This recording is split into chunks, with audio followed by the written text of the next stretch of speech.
This is your host, Tia. This is your host, Tia. Welcome back to another exciting episode of the Top 10. Live. Geek Vibes Nation. Geek Vibes Nation. Nation. The Top 10. The Top 10. Start recording. Obviously. Alrighty there. Hello. Good morning, good afternoon, good evening, whenever you decide to listen to this Top 10. Hopefully you're just listening to the Top 10. And this is the Top 10 by Geek Vibes Nation. I'm your host, Tia. I have with me, of course, my amazing co-host, Brittany. How are you doing today, Brittany? I'm doing great. Normally, you know how we always start out with the cats. I guess the cat's love was a little overpowering this time. I was the one running from the cats this time. You were the one running from the cats this time. Yeah, the cats can be certainly a little too much sometimes. I feel like they want to show how much they love you, but it's like it's a bit too much. But I'm happy that we are here today doing this podcast. Brittany and I were talking about how American Gods Season 3 just premiered. Well, we're recording this on Sunday, so it's premiering today, but by the time it comes out, it'll have been out for a few days. But yeah, so I have that playing in the background, and it's like, that's such a great thing, right? Like, we love this show, and I think that the episodes I was able to see before the premiere are great, right? But the top 10 that we're doing this morning is not so great, because the top 10 that we're doing is the top 10 worst movie sequels. Sometimes a movie does not warrant a sequel. I felt like there was a lot of options here, Brittany. Did you? Yeah, I definitely did. Like, I was sitting there, and even when I got, like, stumped, because sometimes when you try to, like, Google and you're like, I don't know these movies, and I remember I looked at Aaron and I said, what's a bad sequel? And he started naming off a few. I was like, oh, yeah. I was like, I'm being too, like, stuck in one, like, facet, and then suddenly it was like my brain opened, and I was like, oh, no. I forgot about all of these. That happened to me yesterday. I decided to look, and of course all these websites had their different articles and different lists, and I swear I haven't watched like any of the ones that they were at least pointing out, and I sat there and said, well, that's why, because I already knew that they were going to be crap. Like, there's some that I sat there and I was like, did you expect any different? You know, like some of them, which is not on my list, I hope it's not on your list, like some of the parody type movies where they're like, all the other ones were awful, and I was like, I thought the point of them was to be awful. Well, I mean, it's like, so I don't know if this is on your list or anything, but I don't think it warranted a sequel, or maybe it did do a sequel and I don't know about, but just an example, right? Like, Not Another Teen Movie is obviously supposed to be a parody, and it's like great as is, but I feel like if you did a sequel to that, then it's like it loses that spark, because the whole point of the movie is supposed to be parodying the fact that there's a million fucking teen movies out there. So by you giving it a sequel, you're kind of like taking away from the whole point of it.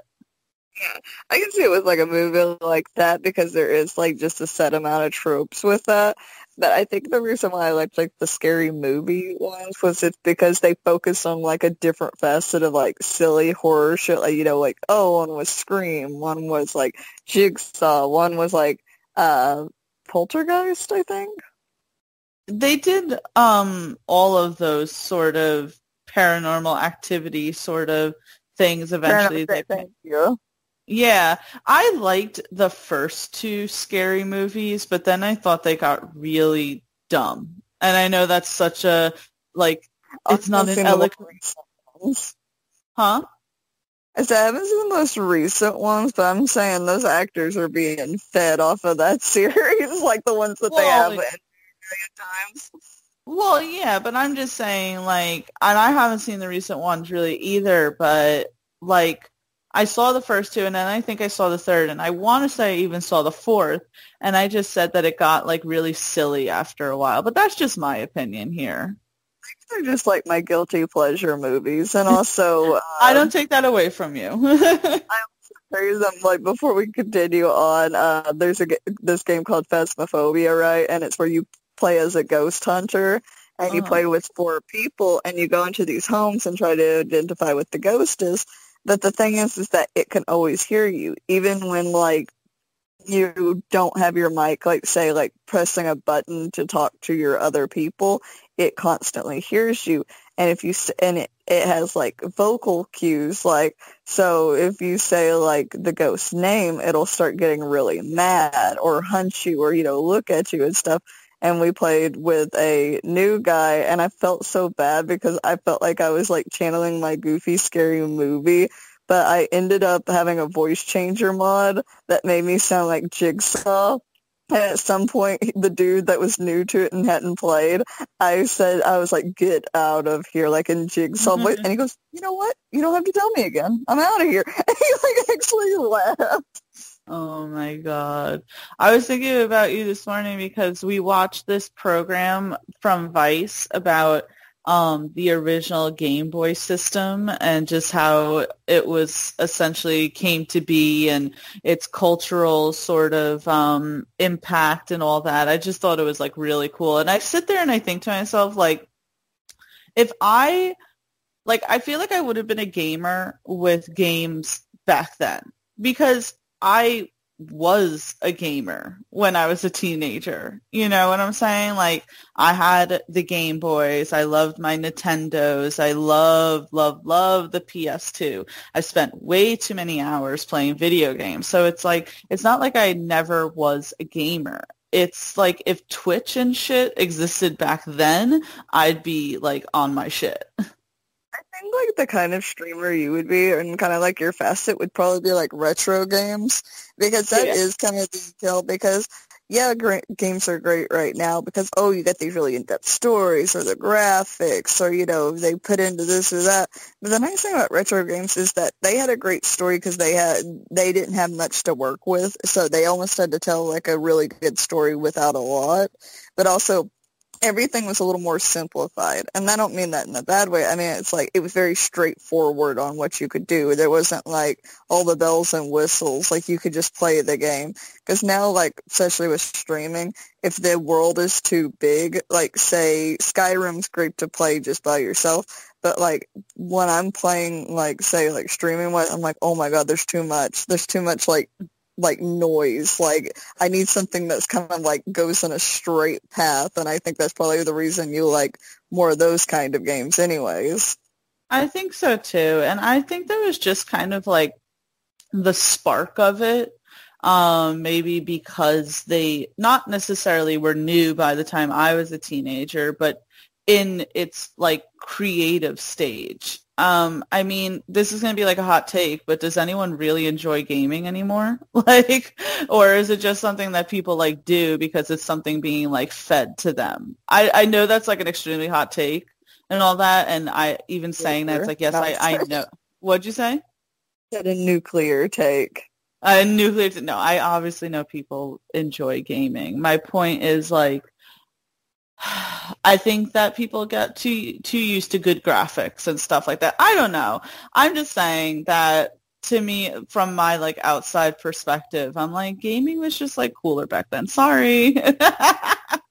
like with Tech Boy and stuff, like as as we're talking about American Gods and all that good stuff, it's like it's almost like I think people still enjoy gaming as much as always, but the thing is I think we've been a little spoiled to things. So, like, yes, you want a full finished game, and back then you would get a full finished game, even though there were bugs.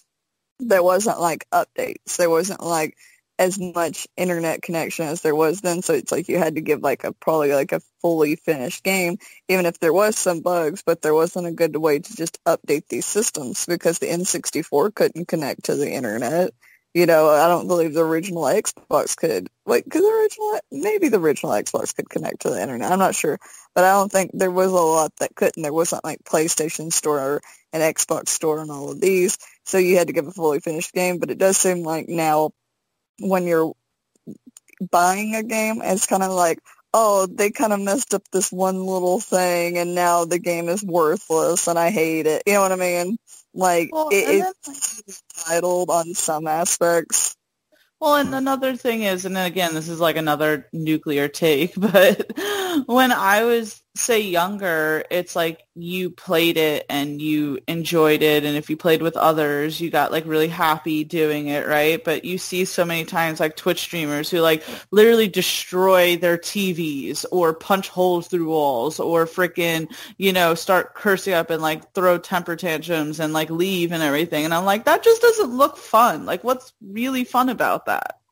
So I don't know. That's a nuclear take, and obviously, like, no shade to gamers or anything like that. You guys are my people. Like, don't worry. They're just thoughts that are coming to mind.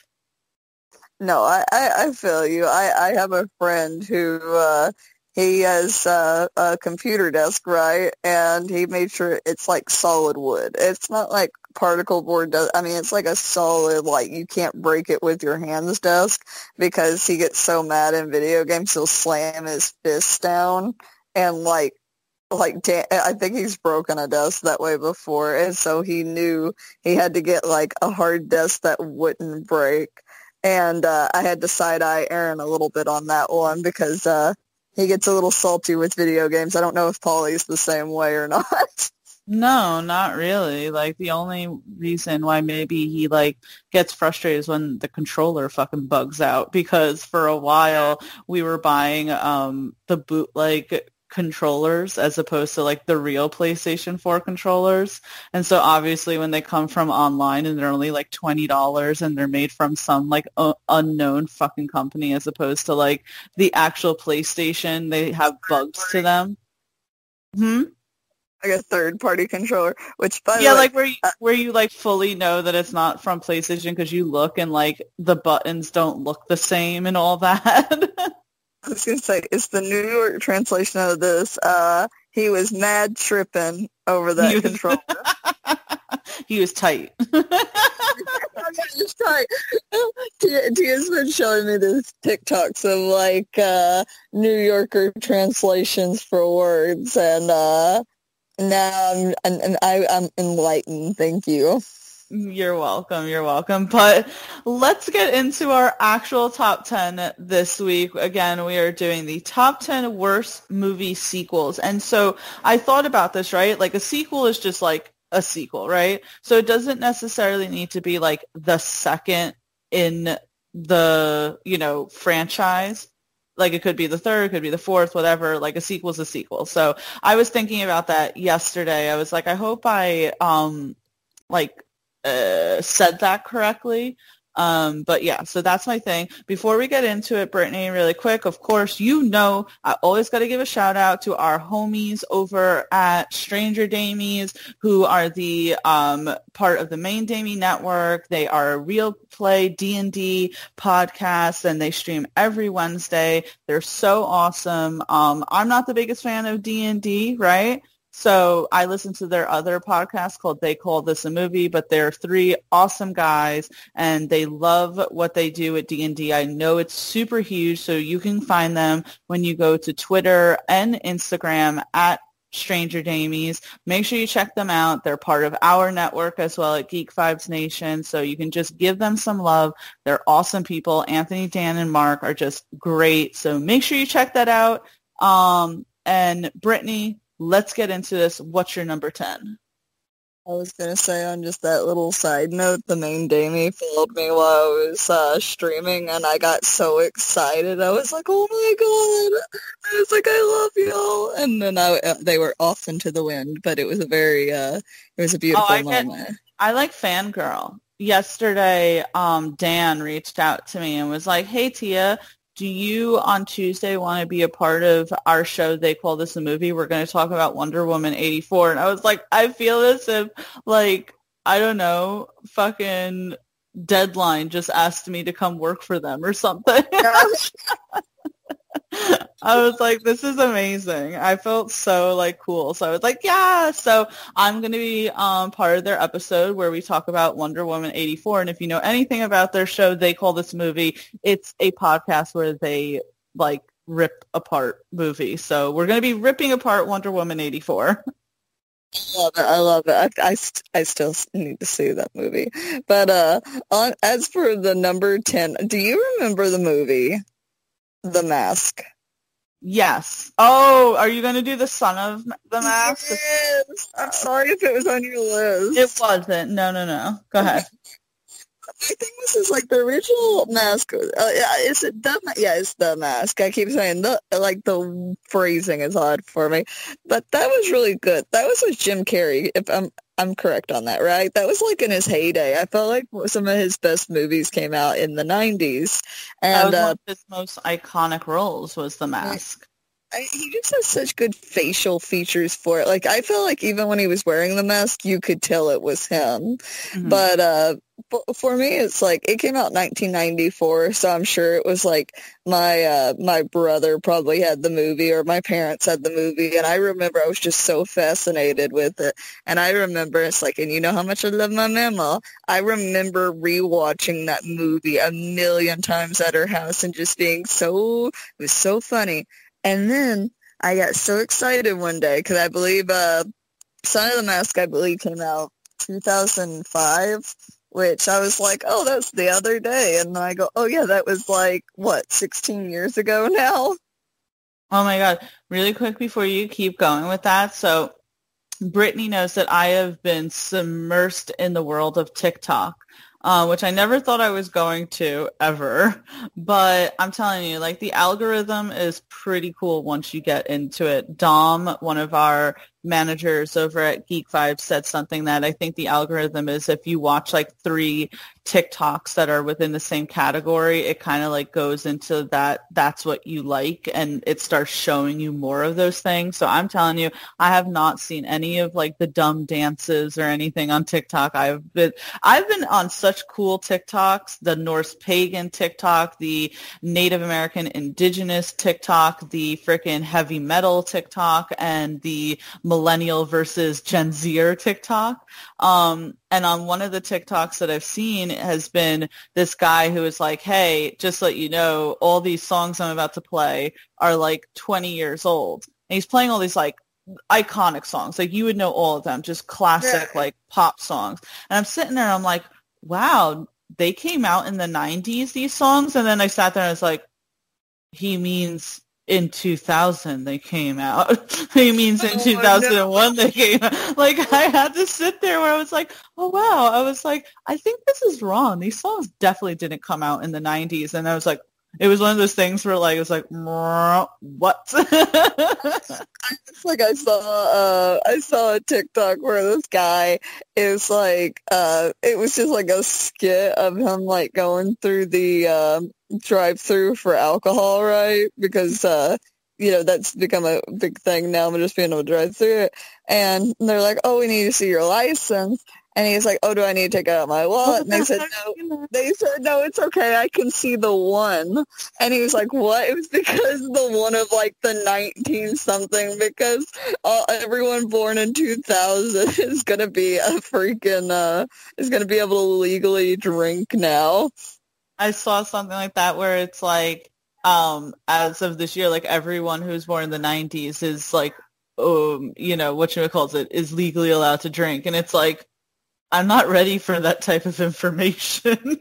Yeah, like I could have gone my entire life. Like that's just like, I know like it's my little brother's birthday this month, and I'm like, oh no, you're gonna be 18. Like I feel old. I feel really old now. Like you're supposed to be my baby brother, like baby brother. I love that TikTok though that you're saying where it's like, oh, do you need me to take it out? I'm like, no, I can see the one from here, and it's like. And I think that's the one where it's like the, oh no, oh no, oh no, no. Oh my God. The other day, I forget where I was the other day. I mean, it had to have been a liquor store, but someone like asked for my ID, and I was just kind of like, "Oh, you want to ask me for my ID?" And the girl kind of looked, and the girl kind of looked shocked when she looked at my photo. She's like, "Oh," like obviously seeing that I'm fucking 30. Like, You're like, yes, please stoke my ego. But that reminds me of when we were when I visited you in New York, and that lady asked like for my ID, and she was so sure it was fake. And then she asked how old I was, and my brain skipped because I was nervous and I couldn't remember how old I was. I just looked suspicious as hell. You know what the thing is? It's like I never cared about turning 30, right? Because I was like, that's still young. Like in the retrospect of things, it's still young, right? And I don't feel old. Like I'm sitting here watching like comic book shit and doing this. Like I don't feel old. But it's like when you're online and you see like this plethora of like Gen Zers who are like, don't know the music that you grew up with, don't know anything, where you're like, my God, now I feel old in comparison. I'm like, just a few years ago, millennials were like the young people in workspaces, right? Like when I was working office jobs and I was always the youngest and it was always the older generation that would talk about, oh God, the millennials. And then suddenly you're like, oh, you're the young kids on the block. And then suddenly you're like, who the fuck are these people in reference to the Gen Zers? And I'm like, no, you go back. I'm still the young person on the block. You're right. You're like, that's like my thing right now. It's like, being at the age I am now, but also looking like a child is an awkward place to be because I look young enough to not like command the respect of like a young adult, right? But also I'm not young enough to get away with shit. Yeah, I feel like that's what it is. You're like, shit, you're getting past the age where you can like blame it on, well, I'm just young. I don't know you better. It's like, fuck. I'm just a child. But sorry, going back to the movie, I apologize. I just the mask was amazing, right? But Son of the Mask, or son, was it Son of Mask or Son of the Mask? I gotta think of how to like phrase it. That's how long it's been. Either way, my grandma, I remember I was at her house when Son of the Mask. I was at her house when it actually came on, and I was like, oh, I'm so excited. It must be like a continuation of like him having a kid. And it's like, no, it's like, I don't know, you got Loki in there. You have like, that he created the mask, which kind of makes sense. But it's like that he created the mask, which I think that might have been the plot line of the other one. I'm not sure. He created it. He's trying to get it back. He just wants to cause shit. He's not a little child. Like, my thing is the acting for the mask, it's like you had Jim Carrey, dealing with having to put on the mask. But I feel like having, like, a child put on the mask, it kind of took away where it's like they almost had, like, a reason to just CGI everything. Because you can't have, like, a child, acting in between those two frames. It becomes just like an outlet to just have the mask on. I just felt like it was super unnecessary. If they were going to do a sequel, I felt like they should have kept Jim Carrey for it. But it probably didn't have like a good enough plot when he's like, no, I don't want to do the sequel. I'm just going to leave it at just that. Especially because it came 9 years after the original one. I feel like if you're going to do a sequel, it truly needs to be done in, the next couple of years so it's still fresh on people's minds, not, almost a decade later. Well, it feels like it's then just a cash grab. And so I was looking, and I remember why I didn't like Son of the Mask, which it's been a while since I've seen it, but Jamie Kennedy was, the lead in this movie, right? And yes. I'm saying this on air, and I feel bad because I did actually interview the guy in the beginning of the pandemic, but I never found his humor funny. And And so you have him being the comedic lead for this sequel, trying to follow up on what Jim Carrey did. It's just kind of not, it's not going to hit the way that Jim Carrey's did.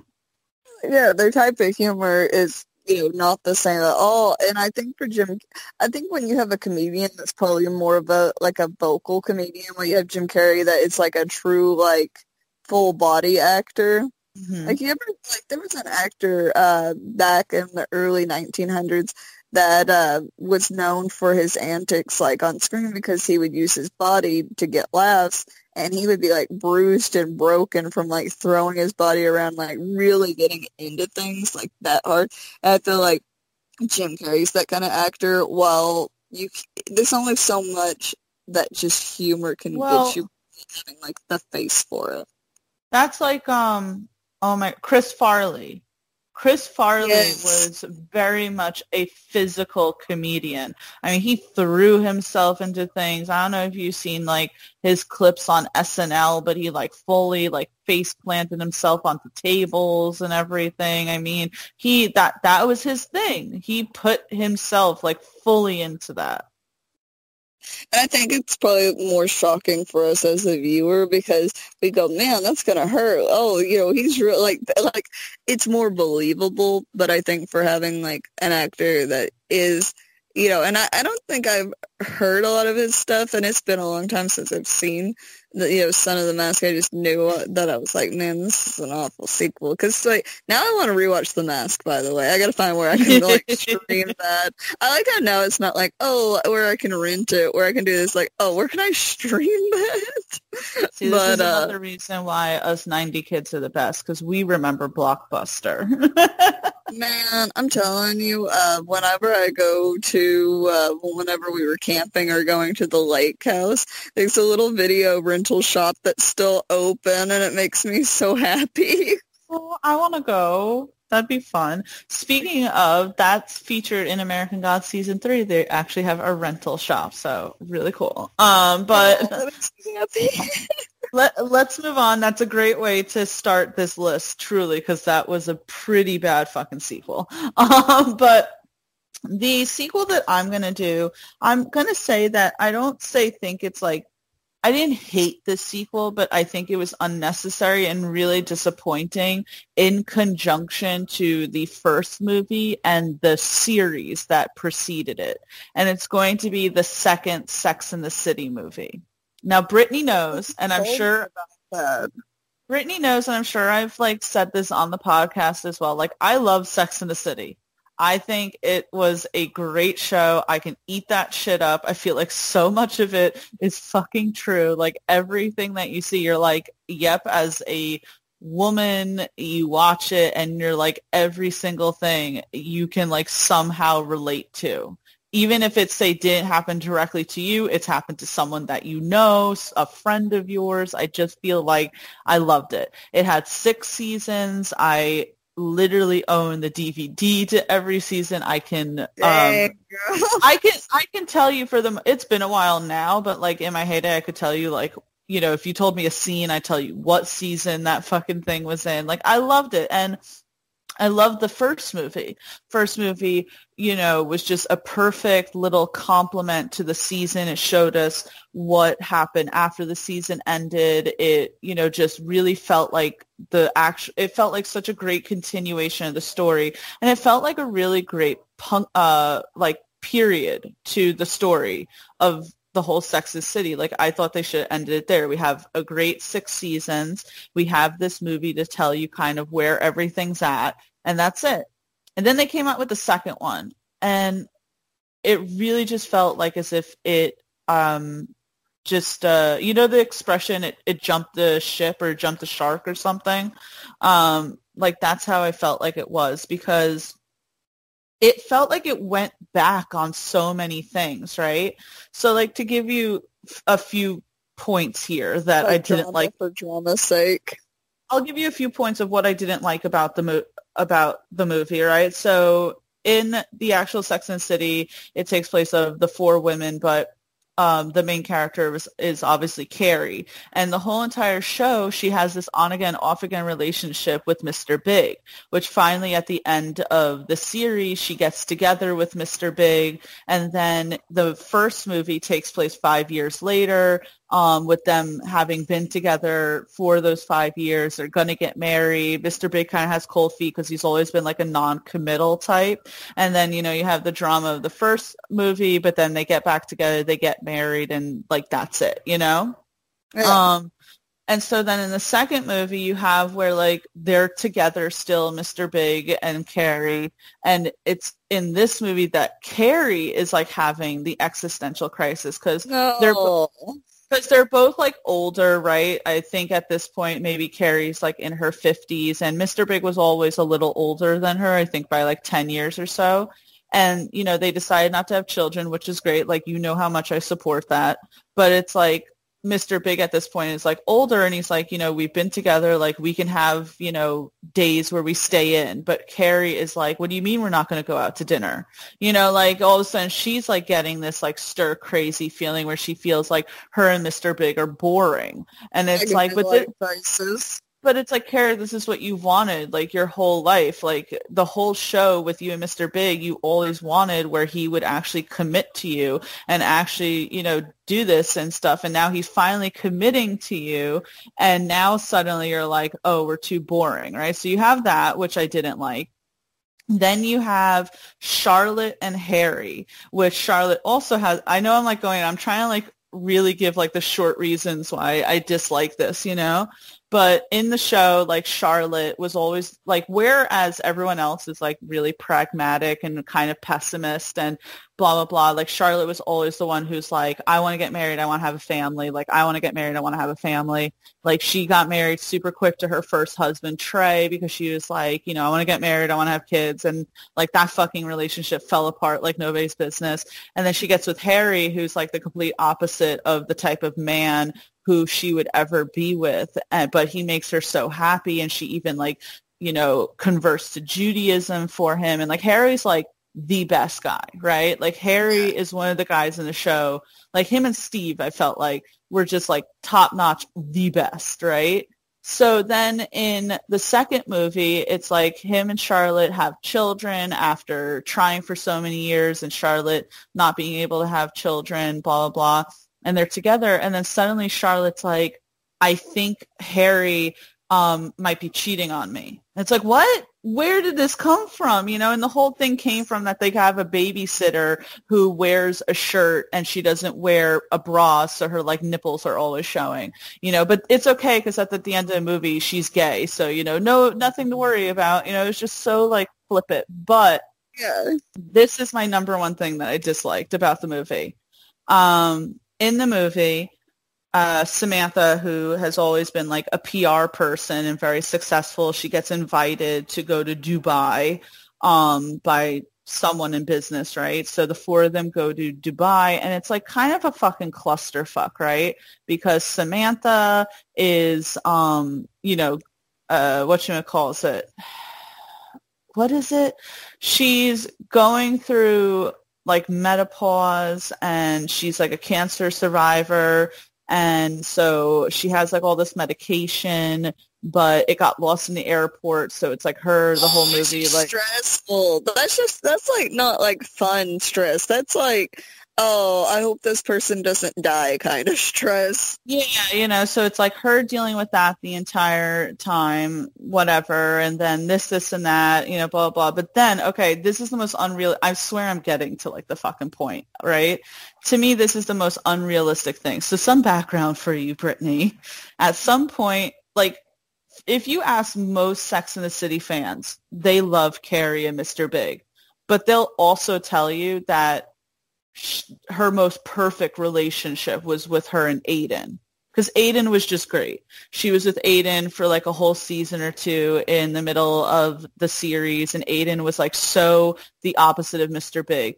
Aiden wanted Carrie to meet his parents. Aiden wanted her to sleep over. You know, Aiden was okay with going to lunches in public, things that like at first Mr. Big did not want to do, right? Yeah. So Aiden was just great. And so she was in this like really loving relationship with a guy who like so unapologetically like loved her. And then suddenly like Mr. Big shows up and she starts cheating on Aiden with Mr. Big.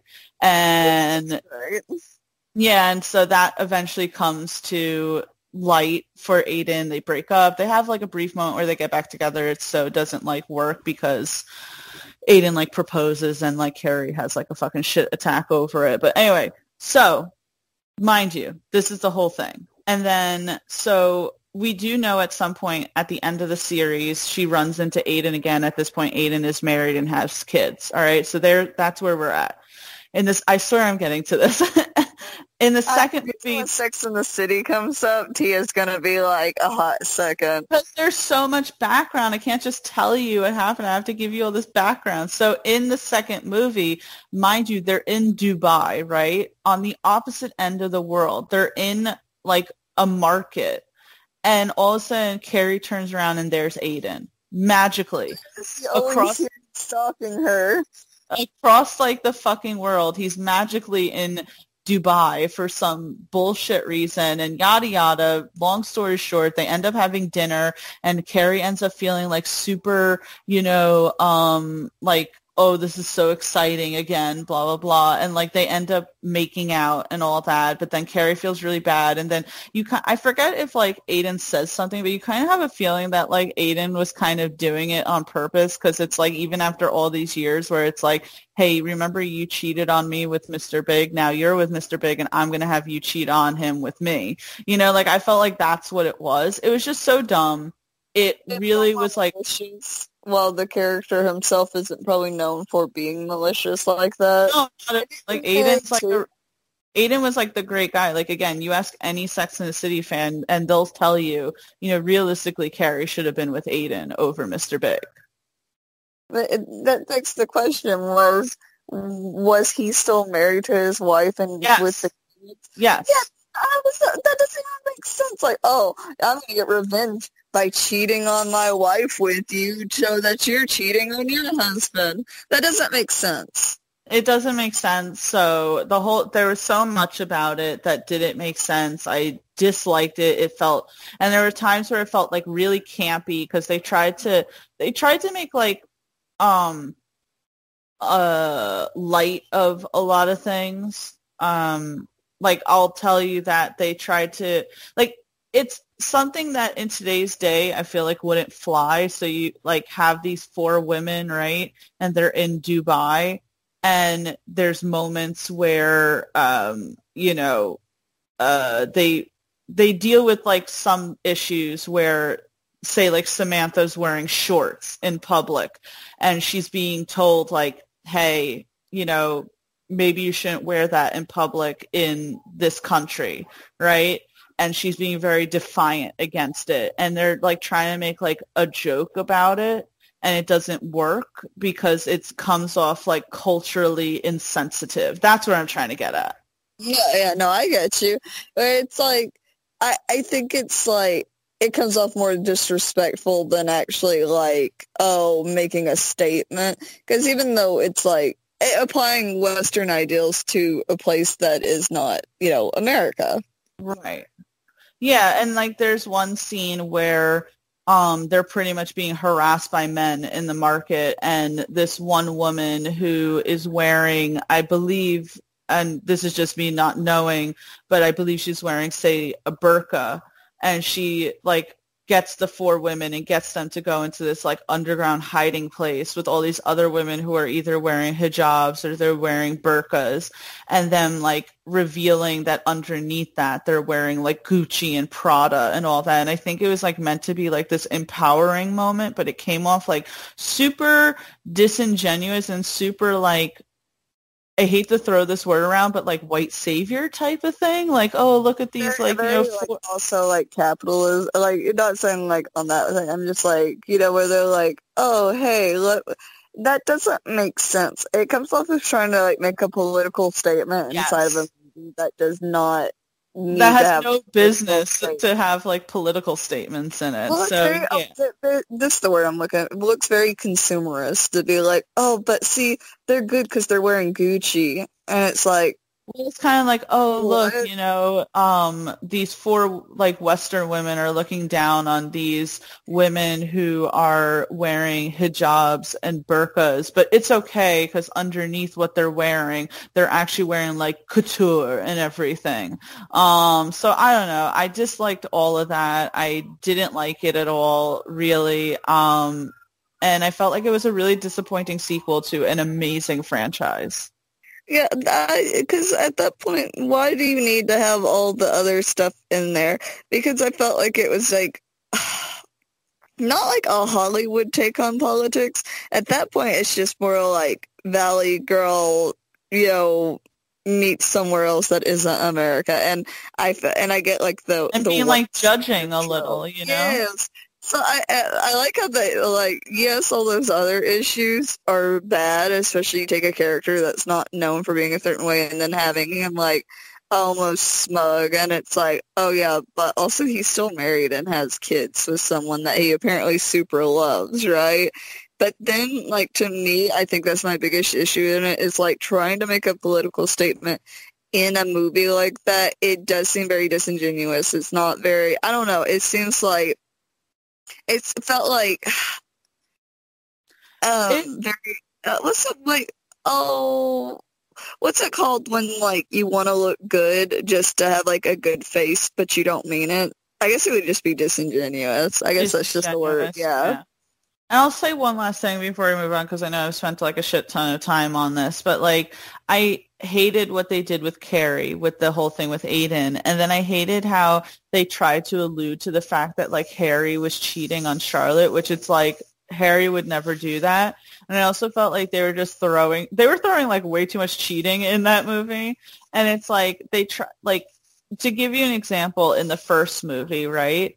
They had Steve cheat on Miranda, but it was like super shocking because you didn't see it coming, and that like never happened, right? And it was just like this, it made for this really like emotional like moment in the movie that kind of led to the entire, not the entire plot of the movie, but it paid off, if that makes sense. Like Steve cheating on Miranda and Miranda feeling like super upset over it is the reason why she tells Mr. Big like that marriage, you know, ruins relationships, and it's the reason why Mr. Big doesn't show up to the wedding with Carrie, and it's the reason why Carrie goes 9 months without talking to Mr. Big. It like kind of like sets off the events, right? But these little things in Sex and the City 2 just felt like they were thrown in there for the sake of like, we have nothing else to talk about, we don't know what else to write, so let's just write this stuff. Yeah, I you know what? Thank you for saving me time. Yeah, no, but you should definitely, like, next time we should watch the first Sex and the City movie. Just saying. But let's move on. I know that I've talked, like, way too much about Sex and the City, but as Brittany knows, as you should know now, you get me on this subject, I'll go forever. Like, that's why I had, like, not a visceral reaction. What word am I looking for? I'm actually looking for, what is it? Oh, I always have to keep myself from like eye rolling right in the middle of it till no! in a joking way, because you know I was like, oh, you know, like, oh, it's Sex in the City, but I'm definitely forcing you to watch the first movie next time we see each other. But I was gonna say, I think my thing against Sex in the City initially is like being a teenager, just wanting like E! News to come on, and every time I'd be like, oh, this is coming on. Oh, yeah, I just remember when I was younger, because I obviously didn't watch it when it first came out. I was like super young, but my mom loved it. And like you remember how my mom's like apartment was structured. If you're going to the bathroom to my room, you'd have to pass the living room. And like getting out of the bathroom, my mom's like, close your eyes, you know, because like some sex scene is happening. And I'm like, I need to get to my room. It sounds like did you ever have the moment like watching like there'd be a sex scene on and you're like trying to watch a movie with your parents? My parents would be like, put your head under the blanket, and I was like, joke's on you, there's holes in this blanket. Not everything. Oh my god. But let's move on. Brittany, what's your number 8? I'm not even gonna look at my list for this right now. I'm just gonna go ahead and go with The Little Mermaid 2. Oh my God, I forgot that they made a sequel to that. Okay, this is my hang up on it, right? And I'm gonna explain it to you the way I explained it to Aaron last night when I was like trying to like get it. I said, this is the short version. Oh, Little Mermaid, a mermaid that really wants to be a person and have legs. Oh, she has legs. Okay, she's happy now. And then you're like, oh, here's Little Mermaid 2. She's a regular human girl with human legs, but you know what? She just really loves the sea and wants to be a mermaid, but her parents are against it. And it's like, oh, let me defy my parents and go do it. And it's just exactly the repeat of the first freaking movie, but in reverse. That's so weird because so they didn't use Ariel, right? Because I'm trying to get to something here. They didn't use Ariel, right? They used Ariel like as being like the worried mother, almost like how like not quite overbearing like her father was, but still like not really. I don't know. I think I know what it was. Ariel didn't want her to go by the sea, I think, because I think, like, Ursula's sister or something was afraid that she would get revenge and try to get her. Don't hold me to it, this has been a long time. I think there was, like, a reason that she didn't want to really by the ocean because I think she almost got, like, killed or, like, kidnapped as a child. So Ariel becomes just like her father. It's just basically the same story, but with Ariel, the overbearing parent, and the daughter as, like, the one wanting to go to the sea. It sounds like they were trying to do like a more kids version of say what the real like folklore cryptid, because you know how like all these movies, right, that Disney did that are all happy, jolly, have like really fucked up stories that they originate from, such as like Snow White and the Seven Dwarfs, Hunchback of Notre Dame, yada yada yada. And I think like the real, like not the real, but you know, the original story of the Little Mermaid is that once she got her legs, she missed being in the sea so much that she literally like sewed her legs together. And it's like maybe like, her legs felt like she was stepping on glass because of like her legs weren't really meant for walking, and so her legs were like super fragile. Right, so you know the story. So it's like it seems as if they were trying to do something more obviously kid friendly, but oh God, I didn't even see that because to me I felt as if the Disney movies never really warranted sequels, except Brittany and I did agree on this. The Lion King 2 was kind of awesome. So like The Lion King and The Lion King 2. Yeah, that was like the only one that was okay, but pretty much anything else was just a no-go. Tia, I'm just looking. The reason, if I sounded funny for a second, they actually made a third. Wait, they made a third movie. That's so like So really quick, they had the first movie and the second movie, but they also had The Little Mermaid Ariel's beginning, right? Mm-hmm. And I think that one was supposed to be okay, but they made a third one where it was like, but now Melody's grown up and she's like I think like actually lives in the sea. I do not know what this is. And was it wait, but so she just like went back. Okay, it's just like her having like issues like all over again. Like you know how she rebels, like Melody, the daughter, like rebels again. Like, oh, you know, I want to go to the sea. I think this is like, oh, you're supposed to take the crown. And she's like, no, I don't want to. And then she runs away to the sea again. Jesus Christ. Yeah, it's just drama for the sake of drama. I will say, I don't know if it's on your list, but I do take it back. With sequels, so The Lion King 2 was good. I didn't like the second Aladdin, but I think the third Aladdin was awesome. Like the third Aladdin was so good. I don't know if you've ever seen that. Again? Huh? What was the third one again? It was like the Return of Jafar. But it was like no, I thought awesome. That was the second one. Or was it the Thieves thing? I thought this was the Return. I gotta look it up now. You keep talking about Little Mermaid too. Oh, I'm trying to think because now I'm a little confused. I'm trying to remember which one it was. I thought that was the sequel because that's actually Oh on my. yeah, sorry. So okay. Oh, my bad then. But it's No, okay. it's okay. Okay, so you're right. So the second one was The Return of Jafar. So what was the third one? Hang on, let me look that up because I thought the third one was awesome. Oh, Oh, Aladdin that's and the King of Prince of Thieves. Thieves or something like that. It's about his father. The King of Thieves. Yeah, it was awesome. I just remember thinking the third one was like really good. Yeah, that one I think they were probably like, yeah, we may have fucked up a little bit with that, But we can but make this better. We can save this. but no, Um, that's what just my hang up on like the Little Mermaid. Not to get too excited there, but yeah.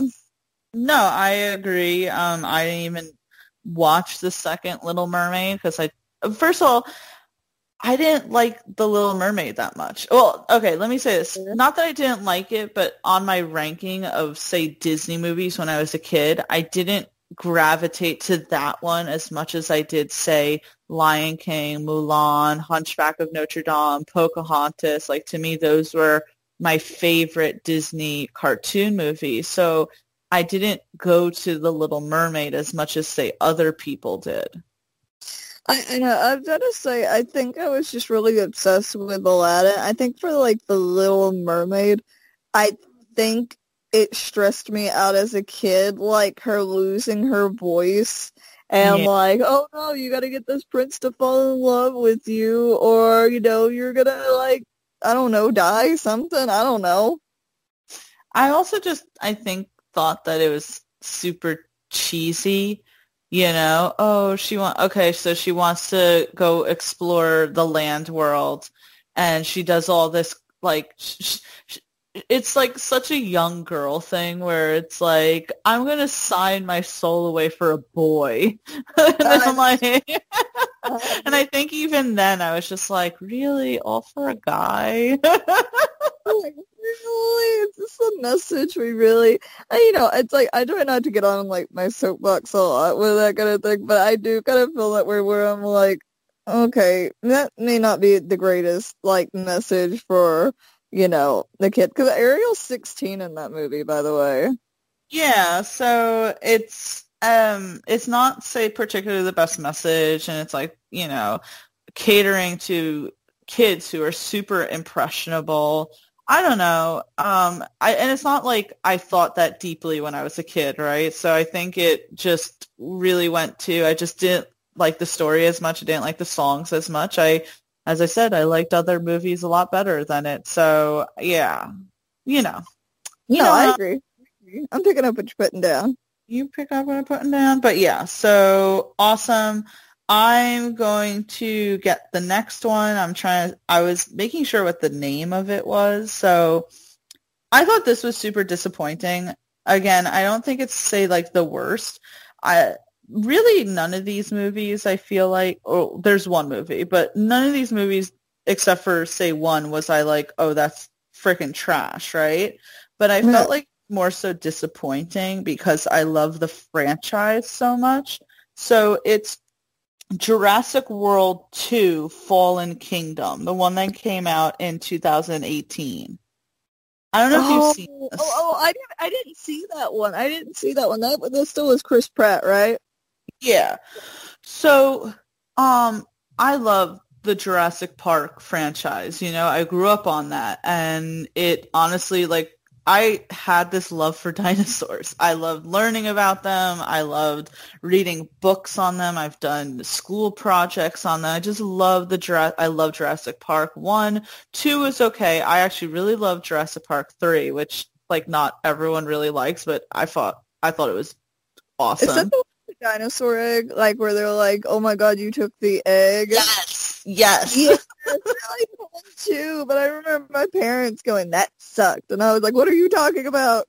I don't know. I loved it because I was just like, you bastard, you mother effer. This is why they're after you this entire time. You cocksucker.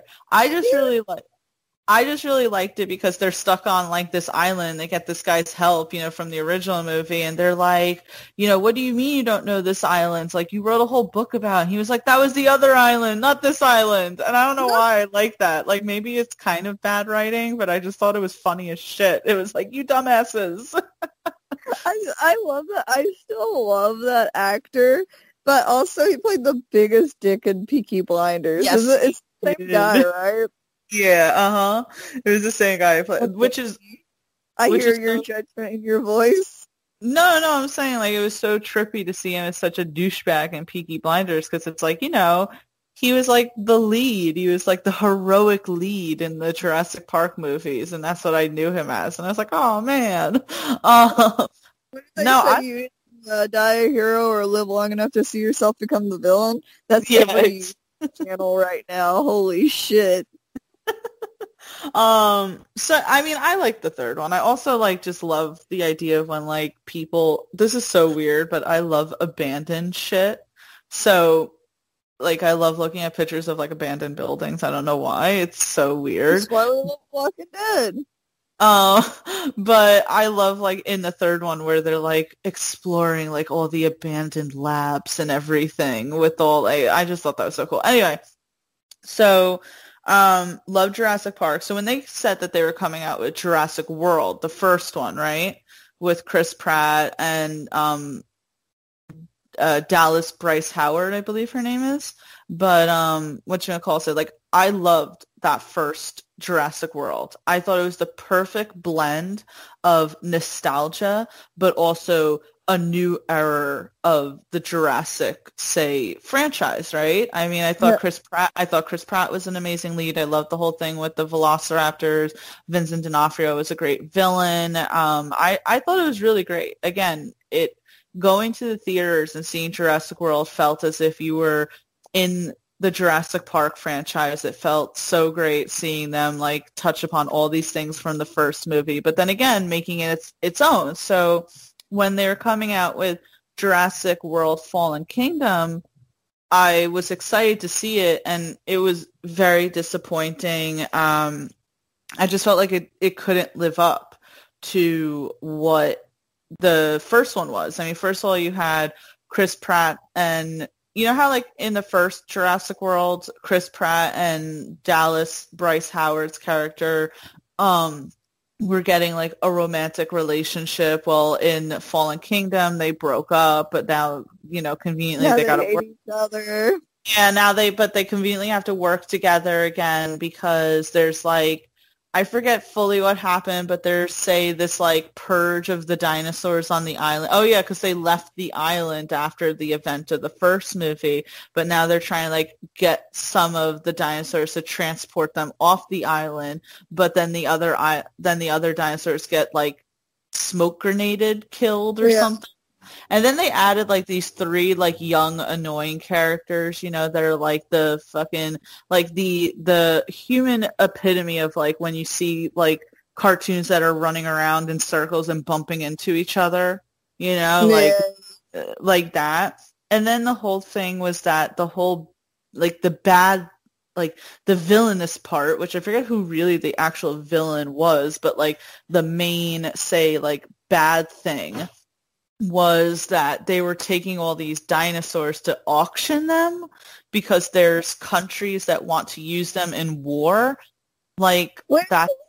A fucking dinosaur as a freaking war weapon. I mean, at that point, that doesn't even make sense. There's a reason we don't use have a cavalry anymore. We don't hardly use horses for anything. Why would we use dinosaurs? Yeah, I felt kill dinosaurs, Tia. I felt that was really stupid. And then frickin' whatchamacallit, they made a new dinosaur because every movie has to have their new dinosaur. So they genetically bigger, badder. What'd you say? It always has to be bigger and badder than the last one. This one necessarily wasn't bigger, but it was completely fake.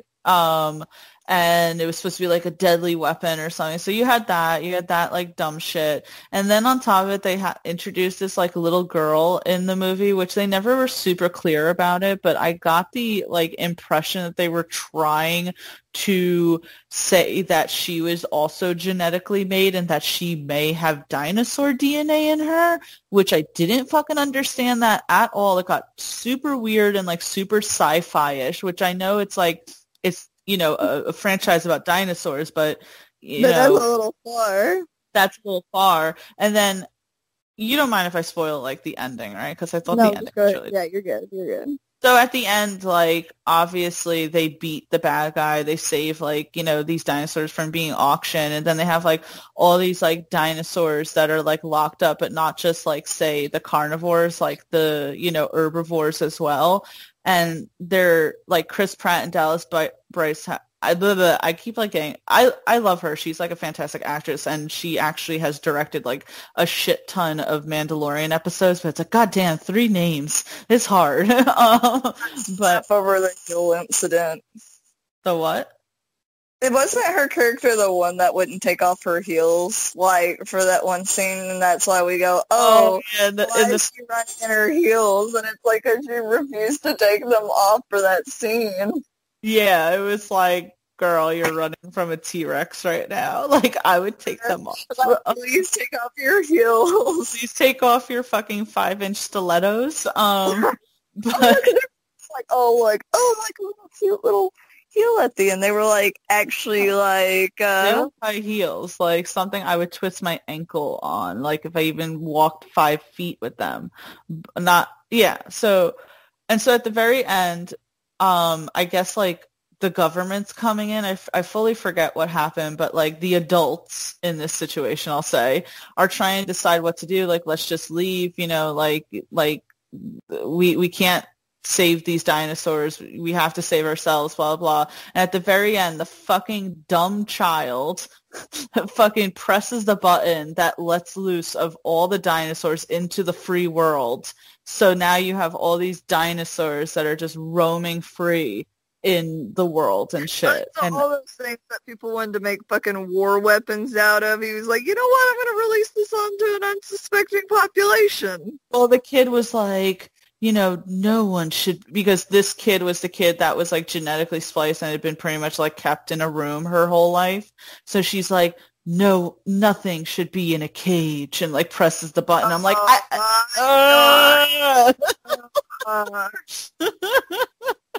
so yeah. I'm done living, thanks to you. So that's Jurassic World Fallen Kingdom.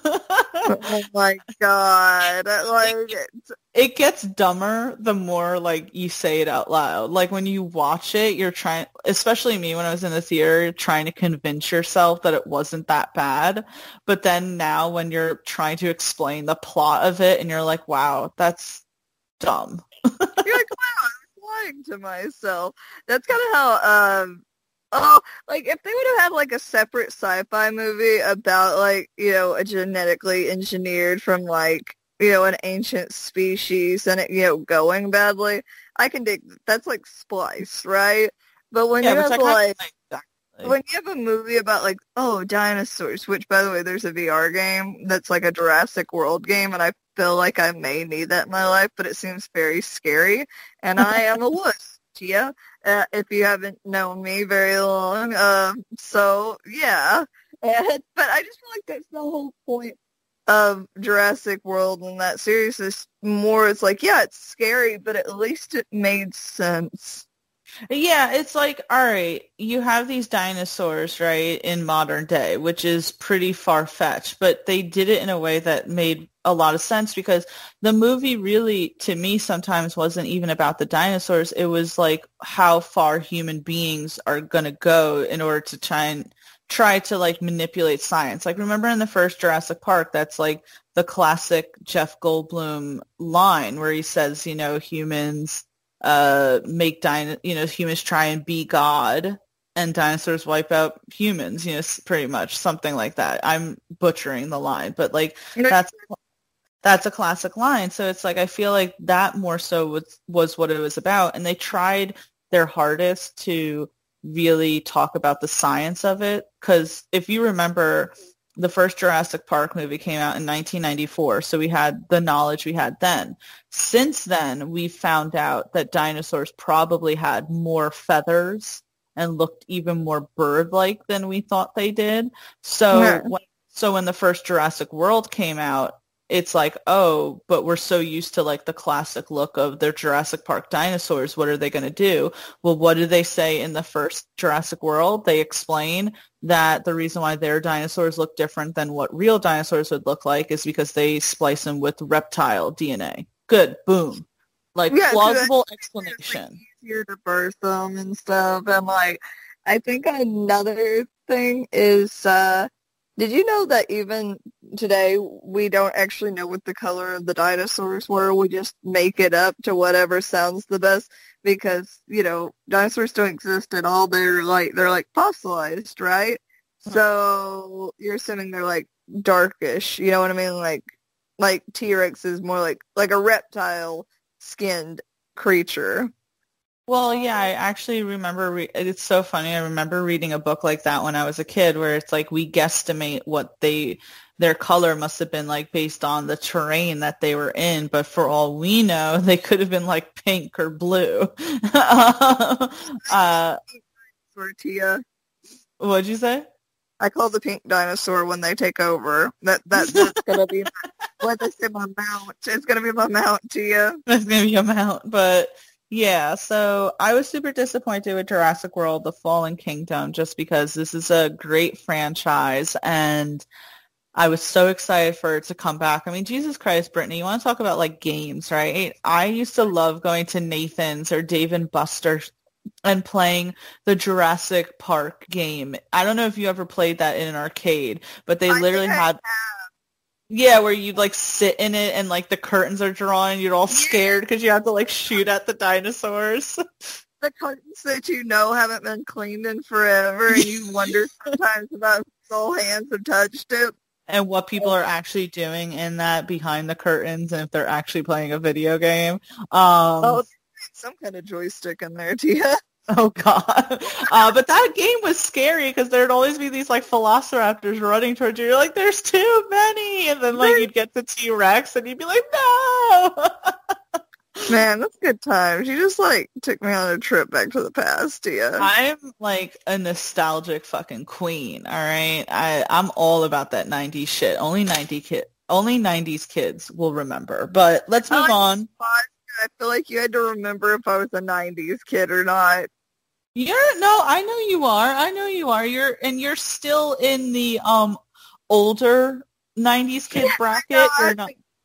1994 is still a little iffy, but the thing is that I feel like having an older brother and all like the early 90s stuff, like early, like 1990, type stuff was still in the house and what I was raised with because that's what Dakota had in the house. Well, it's funny. So one of the TikTok sounds that I watch, like you'll have all these like millennials, right? Or these people on TikTok who are just like going about their business and you're listening to this like recording that's like, for all of the older people on TikTok, I mean the people born before 1993, and you'll see like all the people just like turn like, what the fuck? I'm the older generation. Oh my god. But yeah, so Brittany, what's your number 6? Let me see. Blah, blah, blah, blah, blah, blah, blah. Okay, I'm gonna go ahead and go with this one. This one I didn't even think about. Do you remember The Land Before Time and the fucking million sequels? I love The Land Before Time. We talked about this last week when we talked about how sad, like, the girl. Yes. I was thinking, yup, but no, I'm sorry. But my thing was the original was so good, like, about like, oh, he needs to get to, the Land Before Time. Not Land Before Time, but I can't remember what the safe haven place was called. But it was, do you not remember crying when Littlefoot's mother died? like And I a thought like baby. it had such a good message about, he's raised by his grandparents, right? And I feel like for a bunch of kids, that's how their life is. They're raised by their grandparents, and I felt like it normalized it a lot, right? And it's like you did have the tragedy of him losing his mother, but, dealing with the loss and how to move forward. And I felt like it was such a good message for kids, right?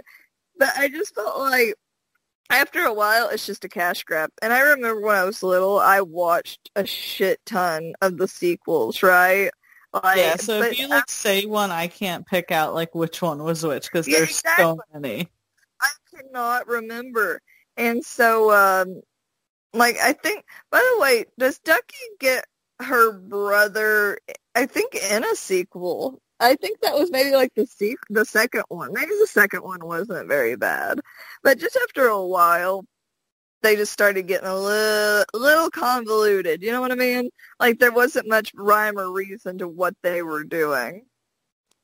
It probably was one of those things where it was making a lot of money because parents were obviously buying them for their children, so they just kept cranking them out because it's like they knew that parents were going to continue buying them. I honestly can't remember if there was a time where I was watching a Land Before Time sequel and disliking it, but I'm sure that well after I stopped watching them, there were probably so many others that came out. And that's my thing. I think for me, like personally, I don't have a big thing against probably the more recent, like the sequels that came like immediately following the actual movie. But like after a while, I just felt like it really lost track of like it almost like wore down. Like I remember Little Tooth. Yes. Like okay, I will say those movies were good, like about him getting reunited with his Sharp Tooth family and wanting to be different. My only thing is, did you not feel, I think he ended up eating fish. I think that's how they got around that, but I'm like, you can't just starve this freaking carnivore. He's a carnivore. But, just seeing him kind of adopted, those were cute. Ducky getting her brother, I can't remember his name. Oh, Spike. Yes. Spike. Yes. You know what? Now I'm feeling bad because I have fond memories of those movies. But I'm just saying, like, after a while, that feel-good message, like, oh, losing your mother and, like, learning to move on and all that started to kind of lose its feel-goodness, if that makes sense. But I will say besides that, like, some of those sequels were good. Not the whole series. Can we put, like, half of Land Before Time sequels, all 50 of them? Well, so it's funny. I pulled up the franchise page, and so you had the original that came out in 1988, and it was followed by 13 direct-to-video musical sequels. And it actually, okay, so this is so funny. It had one as recent as 2016 come out, and there was an animated series, and there were video games. So it's like, it spawned a lot. They couldn't all have been good. They're like, oh man, how am I going to hold all of this money I'm making? It's one of those things that if the people behind it heard us, they'd be like, oh, I'm taking my private jet that I made from the Land Before Time movies to go cry over it. I'm going to dry my tears with money. Oh my God, that reminded me of, this is so off track, but the actress who played Precious in Precious. Did you ever see that movie? I never watched it. I would have cried too much. It was really heartbreaking. It was like nothing went right for this girl.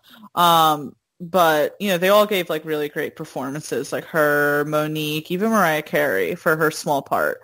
But, the actress who plays Precious, which I don't know her name, but at the time when Precious came out, obviously, like, her status in Hollywood was kind of blowing up. And she's a heavier person, and people were getting on her for her weight. People were fans or something, or people were just making fun of her for her weight.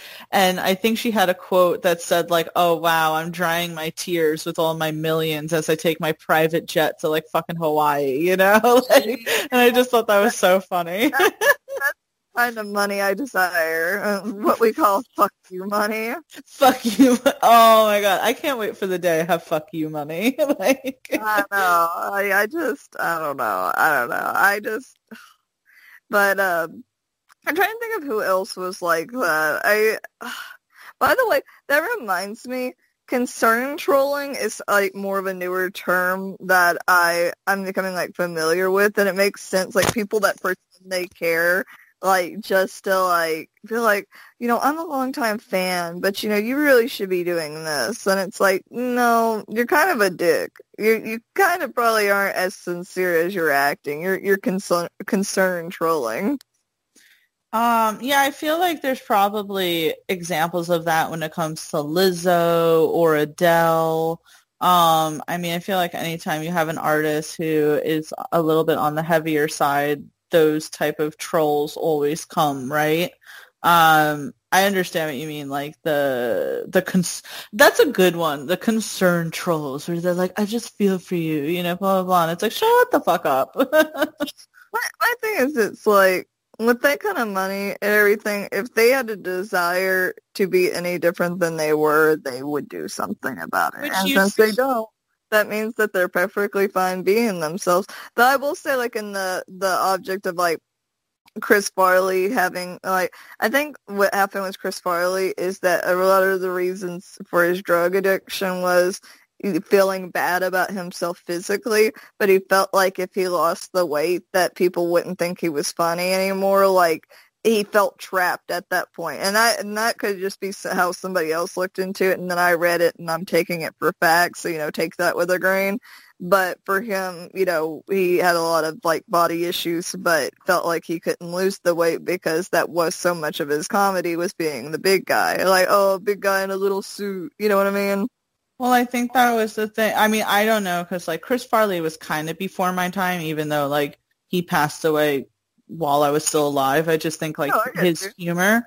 But I think that's how Jonah Hill felt. I think they even made like a joke, like when in a movie where they're like, "You're not funny anymore," or something like that. And that's gotta be hard. Like when you do have kind of like the dude that did the Truffle Shuffle and what was it? The Goonies.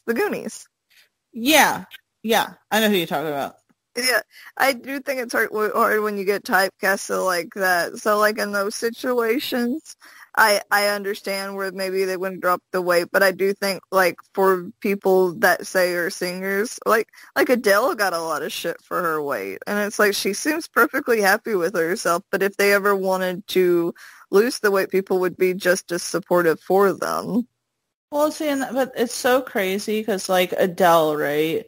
And this is like getting into like such a conversation, but Adele, like to me, I think she's beautiful, like no matter what, and obviously when she was at her heaviest, it was kind of like she was a like symbol for heavier girls, I think.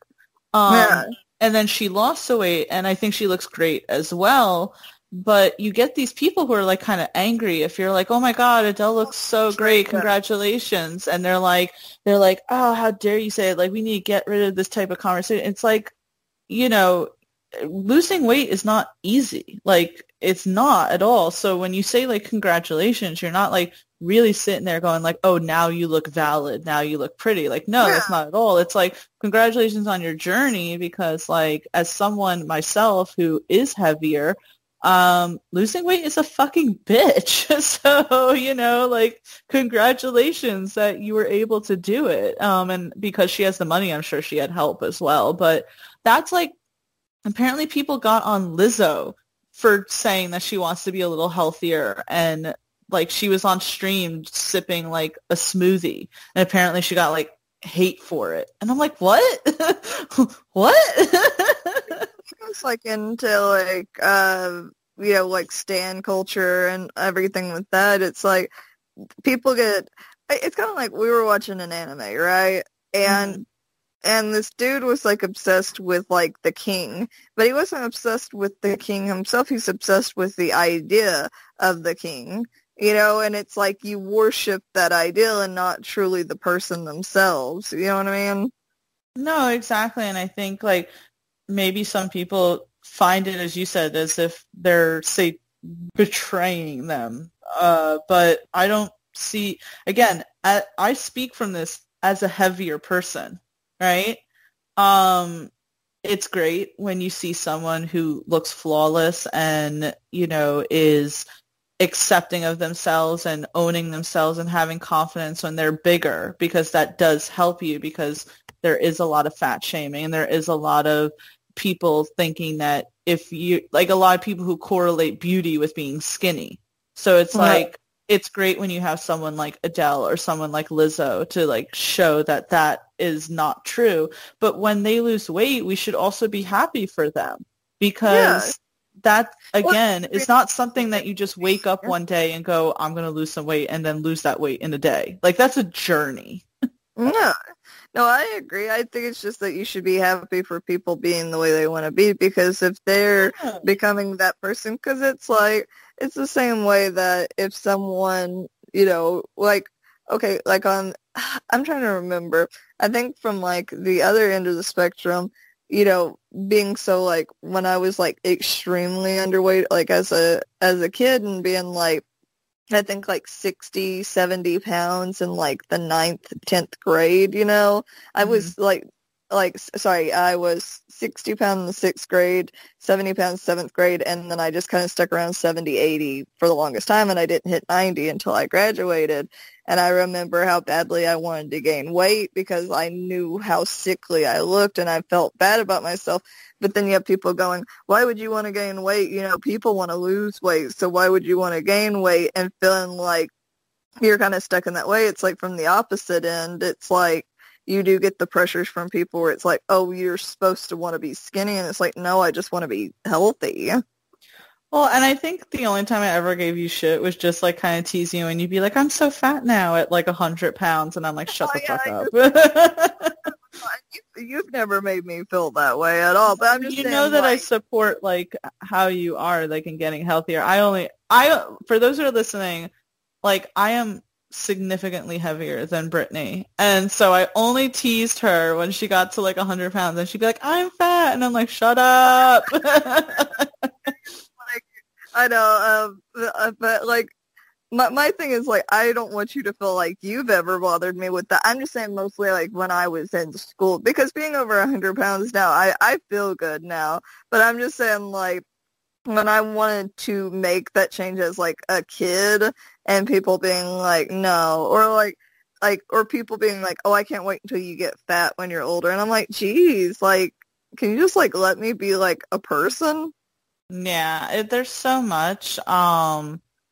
Like, I don't understand. I'll say really quick before we move on. I have a friend. I'm not going to name her on the podcast because, you know, I know that she's feeling very uncomfortable about this, but she was very skinny and she looked great. Don't get me wrong. But in the past, like, year, she's gained like a little bit of weight, but like, she looks great now. You know, she looks like just so healthy, but she's so down on herself for that weight gain. And I'm like, you look amazing. And it's like, I really think that everyone's just their worst critic, because it's like, in my eyes, I'm like, you look just so great. But in her eyes, she's like so down about herself. So it's like, I think the main thing that we need to be is we need to be more accepting of ourselves, and we need to be more accepting of other people and their journeys. That's what I want to say. That's what it's I can get on that message. You can get on. And maybe on another note, some people should mind their own business. Well, that too. I mean, again, like, leave fucking Lizzo alone. Like, first of all, smoothies are amazing. Like, I think that was the thing. Like, like, smoothies are great. I mean, shit, that doesn't mean like she's gonna, you know, that doesn't mean anything.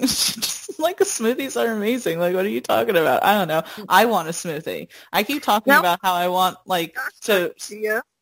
Now, I keep saying how I want to, like, sign up for Daily Harvest, but my mind is like, Tia, don't spend the money on that, all right? You're going to pay, like, $50 a month for fruit that you could just go buy at the fucking supermarket. We can get you a blender. Do you got a blender? I will get you a blender. I have one, but it doesn't work really well, and I don't like using it because it doesn't work very well. Oh my gosh. I should get a new blender, so if you're giving one away, you could send it my way. I'll pay for the shipping. It's like, I feel like with this podcast, it's like, come for the movie discussion, stay for the basically the ideology of two bitches. Yeah, I mean, come on. That's what makes us amazing. But let's move on. They are here for the movies. But let's move on. But if Daily Harvest is listening, I really need a sponsorship because I'd like some fucking smoothies. But it's my turn. So what am I going to pick here? What am I going to pick here? Hang on. Let me see how many I have to like plan this out. I like planning things out. Okay. I'm going to do a classically bad movie. No, thank you. It's going to be Spider-Man 3. Oh, ow, oof, oof. So, Oof. you know, before the MCU and the DCEU and all the U's, right, we didn't have a lot of superheroes. We had Batman, Superman, and Spider-Man. And the reason why I think so many of us have Spider-Man is because of Tobey Maguire's Spider-Man. I mean, that's the Spider-Man I grew up on. And I think that's the Spider-Man that a lot of us grew up on. That was our fucking Spider-Man. And I really like Tobey Maguire as Spider-Man, even though I will say that I don't, and this is going to get me like canceled by like the Spider-Man stans, but I kind of don't think that the original Spider-Man movies hold up that well. I recently rewatched them like a couple of months ago, and I was like, oof. And now that you're watching it older, it's almost like laughable that they're like, here's these teenagers in high school. They look 30, but I swear they're teenagers in high school. So, you know, there's... Still holds up, though. What'd you say? The suit still holds up, though. Oh my God, I was just going to say it though, but of everything, that suit is like the most beautiful suit ever. And I think we talked about that. We did prefer in Tobey Maguire's Spider-Man that the webs came from him as opposed to being manufactured. So it's like, it just makes more sense. But so when I was growing up, like I liked the first Spider-Man, I liked the second Spider-Man. And again, like some of those characters are really great, like the fact that, you know, Doc Ock, you know, from the second Spider-Man is coming back for the third Tom Holland Spider-Man, which is great, you know, like, and that's the thing, there were great characters in the Spider-Man. I just think that they were a little limited to the budget and the effects of its time. I think that's mostly what it was. And also I think back then just Hollywood didn't know how to do like superhero movies. They were like, let's just make it the same campy movie that we make everything, but like with, you know, superhero suits. But anyway, so I like the second one. I like the first one. I like the second one. And then the third Tobey Maguire one came to theaters. No. Oh my God, what a dumpster fire. First of all, like Tobey emo dancing? I thought that was your thing, Tia. It was so awkward. You could tell that like Kristen Dunst didn't even want to do it anymore, and that's actually the reason why they didn't do a fourth one, is because Kristen Dunst said that she no longer wanted to play Mary Jane. And it's like you could tell that she had checked out in the third one. James Franco was not good in it. And then Tobey Maguire looks so like washed up. Like it was a washed up Peter Parker. And that was like such an awkward design and transition for him to just be like all emo as fuck. And I didn't like that. And then you had where they were supposed to be introducing Venom, and it looked terrible. It looked terrible, his whole design of Venom. Like, say what you will about the 2018 Venom movie with Tom Hardy. First of all, I thought it was awesome. I saw it when it came out in theaters, and I watched it during the pandemic, and I was like, I still like this movie. I don't see anything wrong with it. And I like the fact that Venom in the recent ones is like this big, gigantic, fucking scary ass monster because that's how he should be. But essentially what they did in Spider-Man 3 was just make him have a Spider-Man suit and it was black. Like really that was it. That's really what it felt like. I just didn't like it at all. Like the graphics were bad, the acting was bad, the storyline was bad. It was so cringy to even sit there and watch. Yeah, I just really disliked it. And I believe in the third one is when James Franco's character takes up the mantle of Green Goblin and decides to fight against Peter Parker. And it felt like it honestly felt like a bunch of actors who were just playing cosplay. Like, to me, that's the amazing thing about the MCU is that all those characters feel so realistic in the roles that they're playing, but these guys just felt as if they literally were just wearing costumes the whole time, which I know, like, that's the reality of what it is, but it's like the point of acting is to make you as the audience not think that, and they did not accomplish it at all. You know who did hold up, though? Who? Jonah Jameson. He's perfect every time. He's perfect. Like, that is the thing. Like, J.K. Simmons is perfect as J. Jonah Jameson, which is why I was so happy to see him at the end of Far From Home. I was like, oh my god, this is awesome. When I saw that happen, I did not know what was going on. I was like, what the fuck? But that makes sense that it's almost like that really opens up for a multiverse movie, by the way, like seeing that, because I didn't think much about it beforehand, but seeing him, knowing he's from a different universe, that opens straight up to the multiverse. Well, I'm so excited. Like, I'm so here for this. Like, get weird, the comics are. Why are we going to, like, limit ourselves? You know what I'm saying? Like, get fucking weird. WandaVision comes in literally 5 days. And it's going to be weird as hell. And I'm so here for it. Like, I'm so excited for this weird-ass, like, world that the MCU is building with WandaVision, Doctor Strange 2, Spider-Man 3, like, come at it. Like, I love it. I love it. But yeah, so so it's so funny. It's like with the upcoming Spider-Man 3,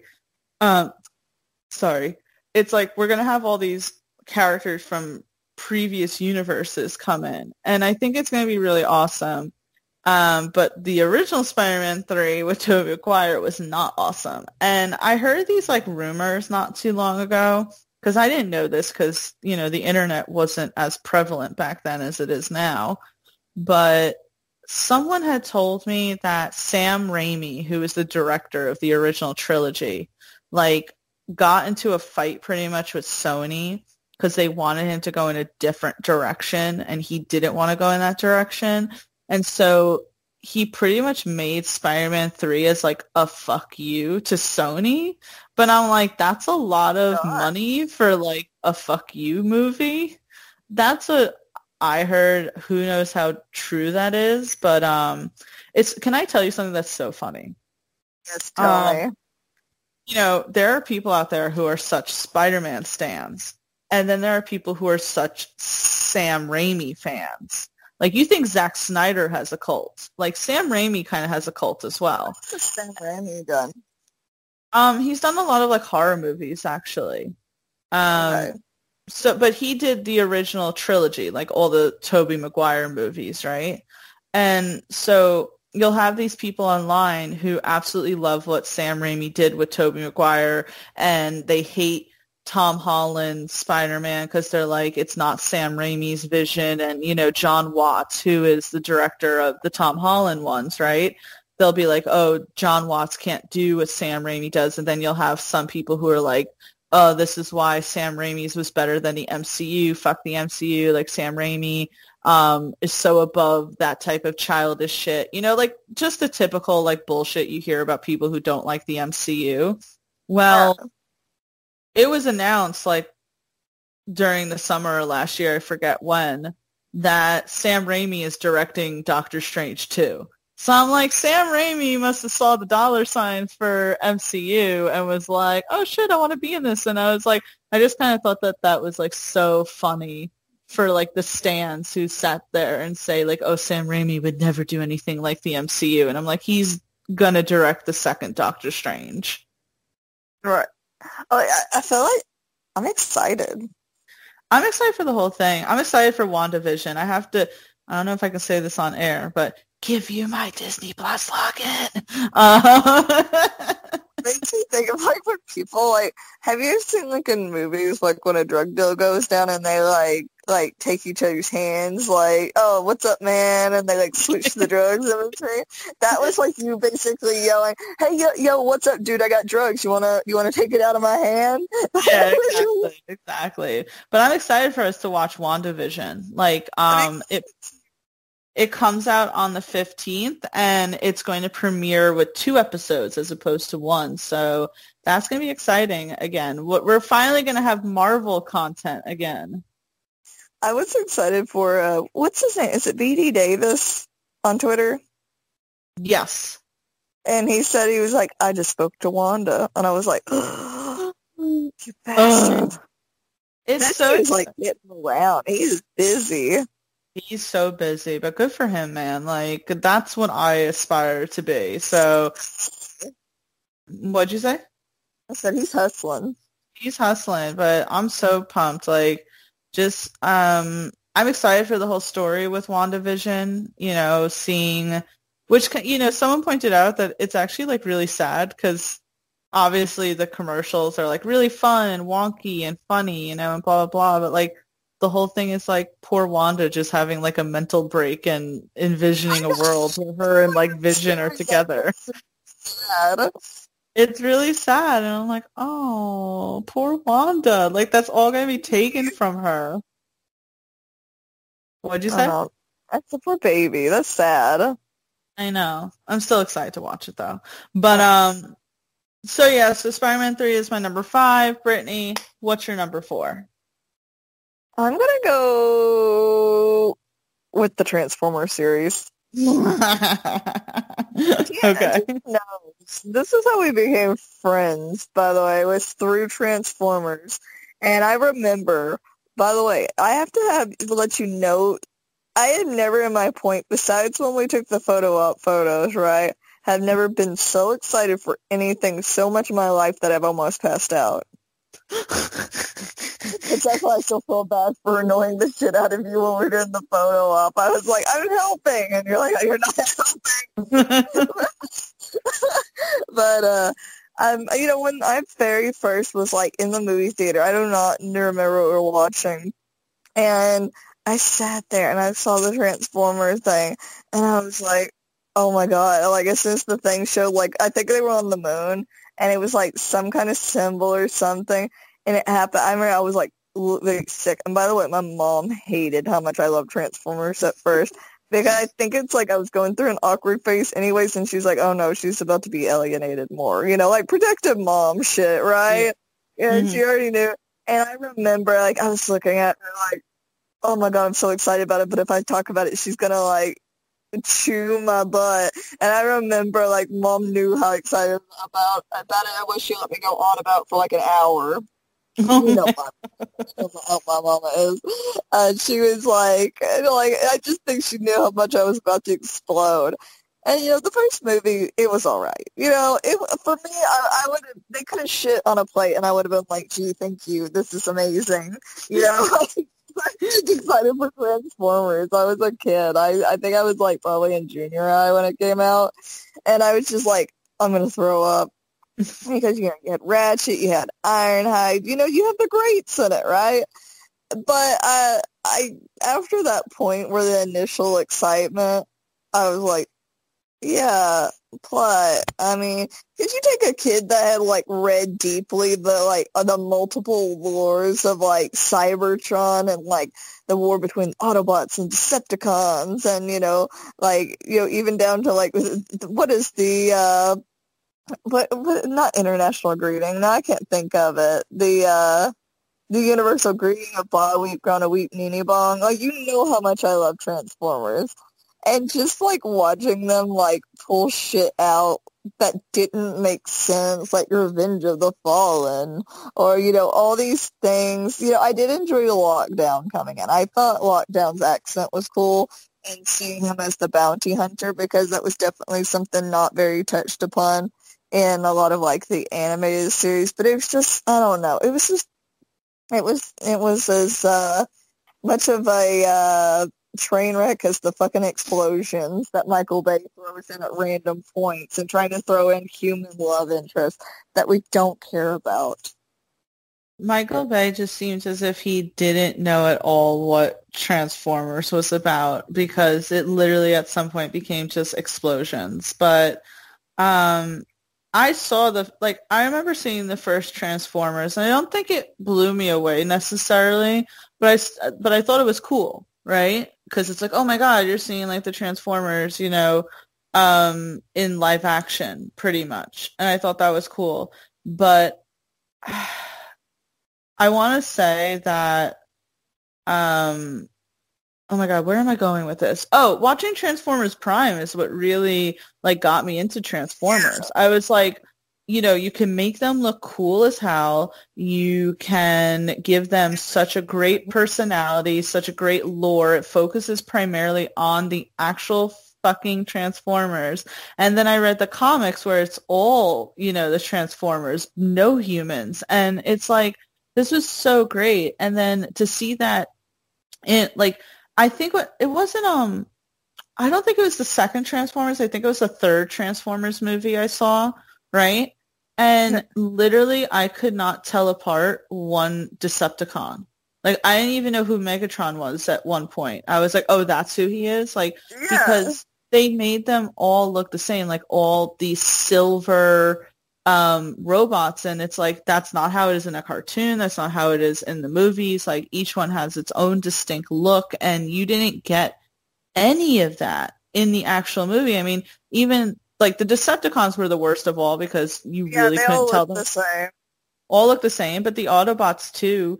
I mean, really the only the only Transformer you could tell apart was Optimus Prime. Didn't they get, like, Rodimus, like, an Australian accent or something? I don't know. All the accents, by the way, were all over the place. But, and I also felt that they're really, like, stereotypical sometimes. Like, didn't they have Autobots that, like, clearly, like, I don't know, they had, like, some that I felt were, like, playing into, like, the stereotypical of, like, what that person was. And I didn't like that either.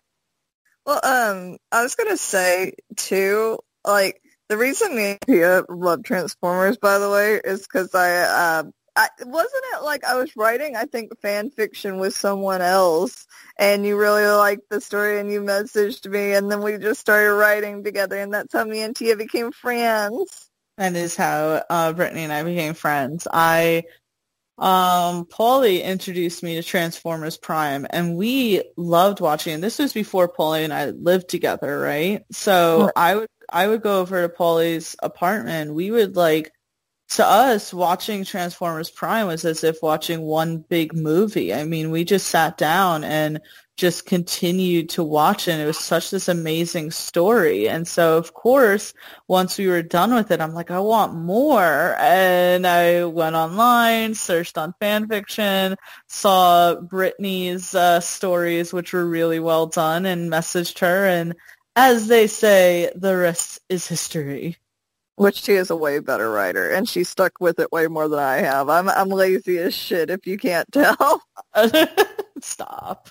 But yeah, no, I mean, I thought that the Transformers sequels were crap. At some point, it just felt like such a cash grab.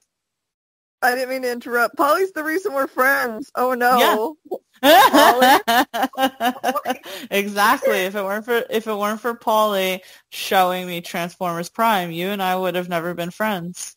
No, that's sad, but also happy. That's why I didn't mean to cut in. I was just like having that realization after all these years, like, holy shit. Exactly. But yeah, the sequels were bad. I saw the one with John Cena, and I thought it was okay. I liked it better. Yeah, I liked it better than the Shia LaBeouf ones, because I hated that like the first two was Megan Fox, and then they like got rid of Megan Fox, and they brought like some other chick in, and I was like, I don't care. And like this was like peak Shia LaBeouf whiny acting days, so it just really like I think I hated Shia LaBeouf because of these movies. I didn't see Bumblebee though, but I heard it was really good. It was so good, so good, so good. What movie? Wait, what movie did you say that you saw that wasn't so bad? I thought the John Cena one wasn't bad. Like, not it wasn't like it was in comparison to the second and third Transformers with Shia LaBeouf in it. I thought that the John Cena one was kind of refreshing. John Cena was in Bumblebee. Wait, then what am I thinking of? No, oh my God. Do you know who I'm thinking about? I'm thinking about the fucking Mark Wahlberg one, which I didn't think was that bad. I didn't think, in comparison to the second and third one with Shia LaBeouf, I didn't think it was that bad. I forgot that John Cena was in Bumblebee. John Cena is getting into acting, and I'm kind of here for it. I'm kind of here for it. By the way, you have to watch Bumblebee. It's so much better. Like, yeah, they still focused on humans, but at least you could tell, like, by the way, I thought this dude was Starscream, though, because he looked like Starscream from the Armada series. And I was so confused, but it was actually Blitzwing. And I was like, oh my God, we're seeing Blitzwing again? Well, it's like, I heard out. That's what I loved about again, I know I keep going to Transformers Prime, but I loved everything about Transformers Prime. I love the way RC looked, Bumblebee, Optimus. I love the freaking storyline. I love the voice acting. Like, Transformers Prime was so awesome. And like that finale was beautiful. It was beautiful. Watch it again now. Transformers Prime was dope as shit. I wonder if it's still on Netflix. I think it is. I don't know. I don't know if like the Beast one was still on there though. That was kind of terrible. that was terrible. They should have just left it off. Like, spoiler alert, I was like, oh yeah, Megatron like recognizing the errors of his ways. Yeah, it was just good. Transformers Prime. Like, Transformers Prime was like awesome. I wish they would have continued that with the art style as well. Because I think they did do then like a sequel series, but the art style wasn't the same. And to me, like the art style of Transformers Prime is really what sold it to me. I know, I agree. I enjoyed it too. But I agree with you saying that the Transformers sequels were just crap because again, I don't know why they keep giving Michael Bay movies. I don't think he's that good. Like everything's the same. I feel like he's got deep ties or something. He's pulling some strings. I don't know. Like, don't give him, he ruined Transformers. I never really was the biggest fan of Teenage Mutant Ninja Turtles, but it looked like he did crap with them. And I think I've heard that they were bad. So it's like, why are you giving Michael Bay these like beloved franchises? I think that's like also it sparked a conversation over bestiality with them because I think like they were like hooking up with humans or something. I don't know if they're hooking up, but like romantic interest. Oh and God. Like some Transformer romance because at least they're like humanoid, but I'm like they're still turtles. Can we talk about that? They're still turtles, Tia. That's really creepy. I don't even want to envision that. Let's move on. But I'm gonna get number 3, and again, I think that this was just like a disappointing sequel. And it's one that I'm actually going to be talking about this week, and it's Wonder Woman 1984. Oh, shit. So, whatchamacallit, I really wanted to love Wonder Woman 1984 when the trailer came out. The trailer was just beautiful. I don't think I've been excited for a DC movie like I was for Wonder Woman 84 with that trailer. I mean, it was just so gorgeous. It was so powerful. I was like, this has the making to really just be fucking phenomenal. I mean, I liked the first Wonder Woman movie out of everything. I mean, you know me. I like Suicide Squad. I can recognize its faults, but I like Suicide Squad. But I think the first Wonder Woman movie was like the best DC movie out of the current, DCEU. And Gal, It's amazing.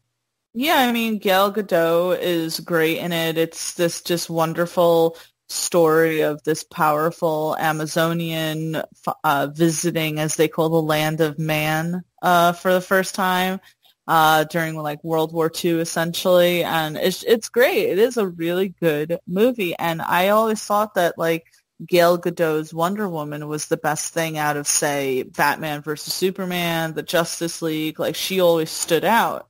So, I loved the direction that they seemingly were going with 1984. I mean, you had it during the 80s, which is great, anything in the 80s, which, though, I have to say, after watching it, it's like, are the 80s becoming saturated? Like, with our, we love seeing movies and TV shows taking place in the 80s, and I feel like at this point it's becoming oversaturated. And I feel like Wonder Woman 84 is a great example for that, because its whole like tacky sort of vibe that it gave, like, oh look, the tacky 80s, it just didn't work. You have Wonder Woman who, it just, oh God, I mean, all right, so like I'm losing words for the bullshit that was this movie. So so I'm not spoiling anything, but in the trailer, we know that Steve Trevor comes back. And Steve Trevor, for you that may not know from the first movie, Steve Trevor is Diana Prince's lover, but he dies at the end of the first Wonder Woman. And in the trailer for Wonder Woman 84, we saw that Steve Trevor was back. And it's like, how is he back? The way they explain how he's back in the second one is so loose and so far-fetched. But Diana, for being as smart as she is, I mean, she's an Amazonian, she's a warrior, and now she's been, on Earth in the land of man for, about 40-something years at this point. She, in the movie, now works as like some archaeologist scientist. She's a smart person, right? But she completely overlooks like the red flags of Steve Trevor being back, just as she's like, oh my God, my love is back. And it's like, so even though it's past like human, like for him probably looking the way he does, he should be an old man. Well, it's not even that. Like, you don't care that I spoil it. You're probably not even going to watch it. You didn't watch the first one. Probably not. Only probably for, what's his name from Mandalorian? Pedro Pascal. He was really good. I'll say he was really good. Yeah. Well, I don't feel like this is too much of a spoiler, but if people are listening, you don't want a spoiler alert. Steve Trevor comes back, but he doesn't come back in Steve Trevor's body. We're seeing Steve Trevor as the Steve Trevor that we know, and I think they just did that for the movie's sake, but they explain that Steve Trevor is back in someone else's body. So the person that Diana's seeing is someone else entirely, who's just saying that they're Steve Trevor, even though we as the audience are seeing him as Chris Pine. Doesn't make sense at all. So they're using his body as a host, basically. He's using some other guy's body as a host. Okay. Yeah, so there's that. And then Kristen Wiig was okay as the villain Cheetah, but I think the CGI looked fucking awful. And it's convenient that the rest of the movie is in broad daylight in bright-ass sun, but the moment that Diana has to fight against Cheetah, it's in fucking pitch black because the CGI of Cheetah was so terrible. What'd you say? I'm just laughing because you're just the way you're explaining it. It's funny. Well, again, the whole movie is bright as hell, but then that one moment that they have to fight with each other, it's in the dead of night. So it's, it wasn't hidden how obvious it was. But so you have that, and the plot line was pretty loose, but it was just disappointing. You had moments where you're in really intense battle, and Diana takes moments where it's she's having this emotional little episode, and it didn't feel like it was timed correctly. I will say that I really did like Pedro Pascal in it. Again, the plot for his character wasn't, say, the strongest. And I think that's the problem with just DC movies in general now. It's just they don't feel like a strong script. But I'll remain that Pedro Pascal acted circles around everyone in that movie. I mean, he took whatever was in that script and fucking ran with it. He gave a performance, but I've seen the criticism, and I agree that what his character's supposed to be the villain of the story, but it really wasn't like a villain. It was, I think in that case they fell into, remember Ant-Man and the Wasp with Ghost? And it's like they're kind of unwitting, it's kind of manipulated, yada, yada, yeah. But they're not really the villain, it's not really a villainous thing, and at the end, they're not really a villain. Like, that's how it felt with Pedro Pascal. It was like all this noise for not really a villain. So there was that. And I don't know. I didn't like the fight scenes. I didn't think the fight scenes were that great. And it's like, not to compare it to the MCU, right? Because obviously with the MCU, you have Thor and Captain America and you have Captain Marvel. You have things that, you have superpowered beings. They're obviously against, like what we know in reality. But I feel like they at least try and keep some things like with physics, and Wonder Woman and DC decides to say fuck physics and just throw it to like the wind. Like there's certain things that just look so unrealistic, and you're like, a human being wouldn't be able to do that. And it's like, I don't care that she's an Amazonian and she's powerful. Like it's still not realistic. And so those are the things, I don't know. I don't like it. No, I agree. I completely understand why you wouldn't like it. I mean, I would still suggest seeing it, 'cause I feel like there's a lot of potential there. I think Gal Gadot is a good Wonder Woman. I think Patty Jenkins is a good director. I just think whoever is writing their script needs to be fired, and it just needs like someone else. Any favors. They're not doing them any favors when you have things around, you have an idea, you have something that's like really good. And I think for the third Wonder Woman, they just need a stronger script, because I was very disappointed with Wonder Woman 1984. So, yeah. But it's on HBO Max right now, and I still suggest people check it out, because maybe you'll disagree with me. Some people really loved it. Some people really hated it. I wouldn't say that I hated it. I'm going to give it more constructive criticism than simply going, it was awful. Because believe me, nothing is more awful than Batman versus Superman and Justice League. All right, like chill out, hold your fucking horses. I wanted to fight AJ, by the way, because she was like being critical of Superman versus Batman. About like Frank Castle and the Matt Murdock scene, right? But my thing was, he's like, it's only average to me. And I'm like, you call this at least average? Like, no, not about, like, Punisher and stuff. He was saying that Batman versus Superman was average to him. And I was like, you still consider this average? It was bad, Tia. It was bad. And, it's like, I like bullshit, right? I like things that people go, God, Britt, really? Like, really? That's your standard? I've been known to do that. Yeah, me and Suicide Squad. Go ahead. No, I was just saying it was awful.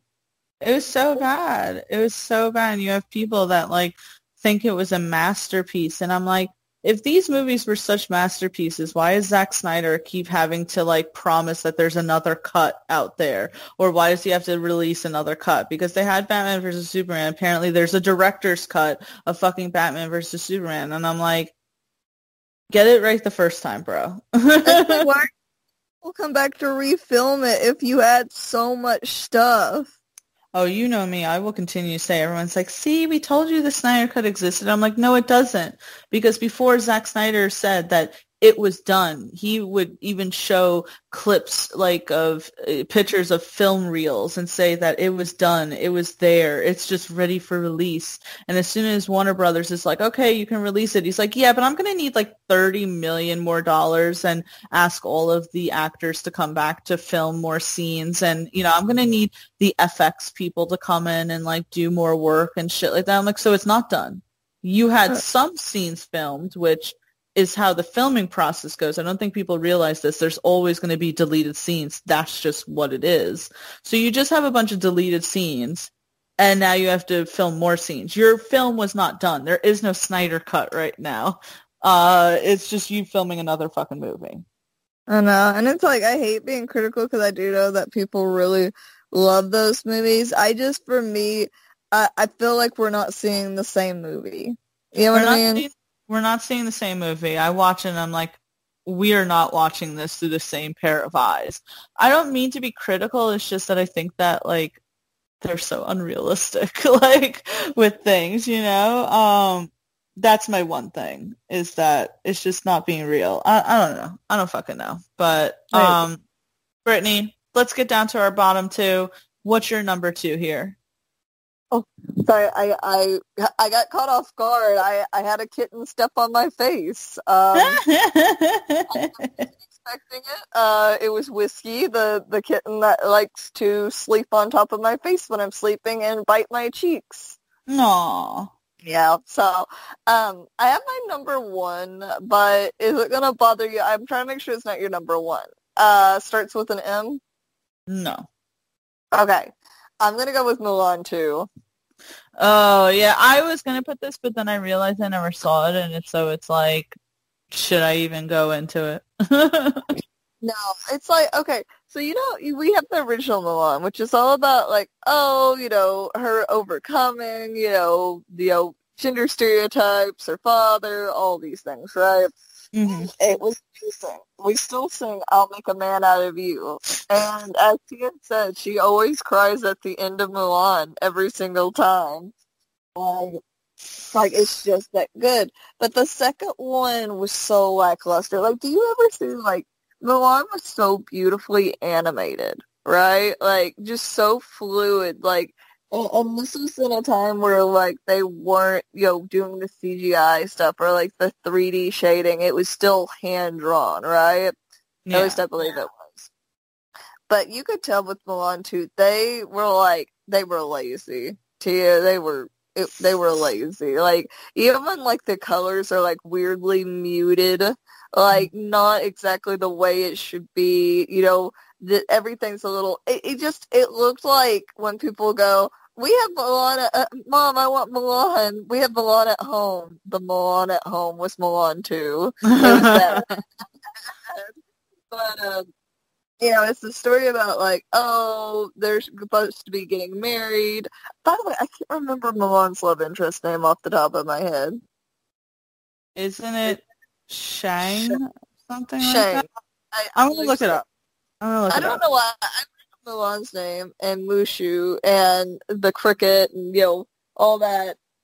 But I just can't remember his name off the top of my head. But they're, like, supposed to be getting married and, like, they're realizing, like, that they're not very compatible in the sense of, like, he's like, oh, they're like, how many kids do you want? And he's like, oh, as many as we can. And she's like, oh, maybe one. You know, like, they have, like, different, like, life interests. Mm-hmm. And they're realizing, yeah, this brought us together, but are we really compatible? And they end up, like somewhere in the movie, they're supposed to, like, deliver these 3 princesses to, I think they're 3 princesses, but I don't know. It's just such a jumble. Like, I like that they made, like, where the 3, the trio from the last movie, I can't remember their name now, but, where they actually, like, marry for true love and all of that. And in the end, Milan nearly gets married off to basically, like, a kid. And I don't know. It's just weird. There's so much to it, and none of it's good. Mm-hmm. It's like when people are like, maybe if I throw more disgusting spices into this food, it'll eventually be good. And it's like, no. You should start over. So, the captain, it was Captain Li Shang. And the three guys were Yao, Ling, and Chen Po. I don't know if I'm saying that correctly, but does that like ring any bells? Yeah. Okay. Those three are the ones that were like supposed to be getting married, and they fall in love with these girls that they're supposed to deliver. You know, not deliver like in the sense of like they're captive, but in the sense they're supposed to protect them. And I don't know, it's just so much, Tia, and none of it's good. And none of it's good. You know how I feel about the first Mulan. We talk about it all the time. Mulan is like my Silence of the Lambs. I will talk about it whenever I can.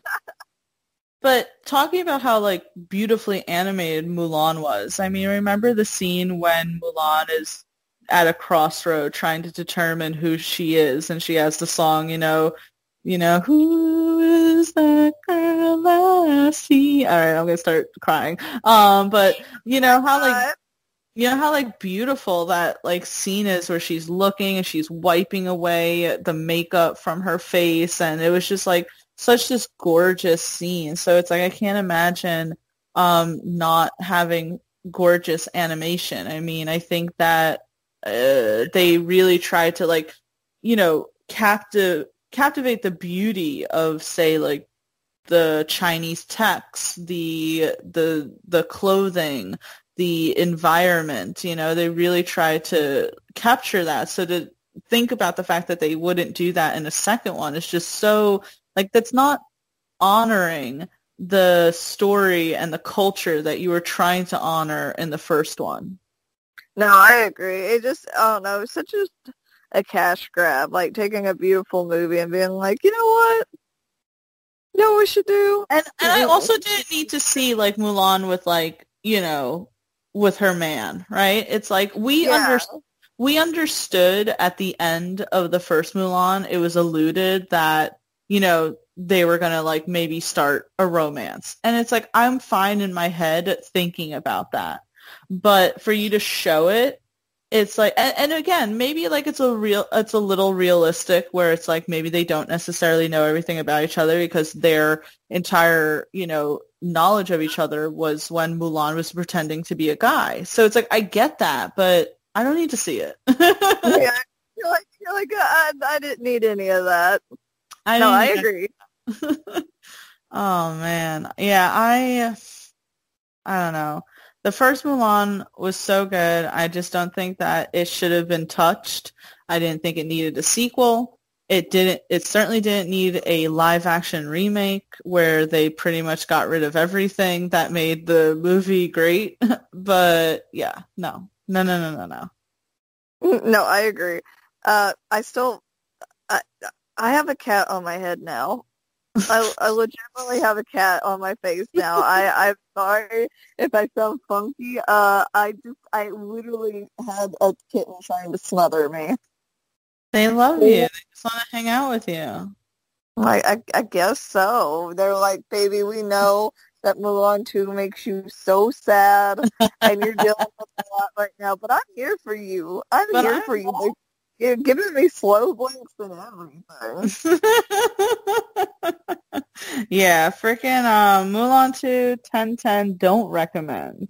I wouldn't do it. Just watch the first Mulan movie. It's amazing. The songs are great. The story's great. And let me know if you cry during the end like I do. Is that like a weird thing for me to cry during that? No, I cry every time. Ansley crying, you loved her enough to let her go. And I just don't say that make fun of Ansley. It just cracks me up so much. Well, I always cry where I'm like, she saved China. She saved China. China will know your name.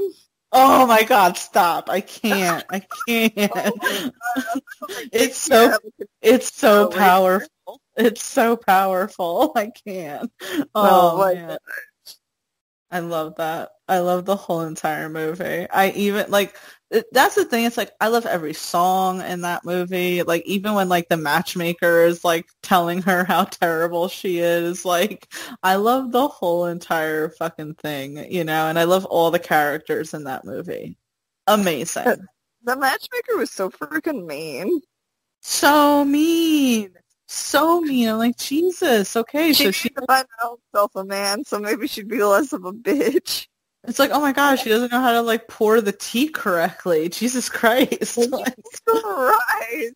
that's Oh what my the God. woman like made it seem like. Like, oh, you don't know how to pour tea correctly? Psh, you're gonna be single forever. You're worthless. You brought dishonor to your family because you don't know how to pour tea. I'd be like, lady, I'm going to need you to calm down for 5 fucking seconds, please. I'm I'm gonna going need to you need to you dial it to back. grasp your tits and, like, contain them. Maybe as you said, maybe the matchmaker needed to get laid, and then she would have been better. You know what? I hold to that. I hold to that. I can agree with that. That's a message I can get on board with.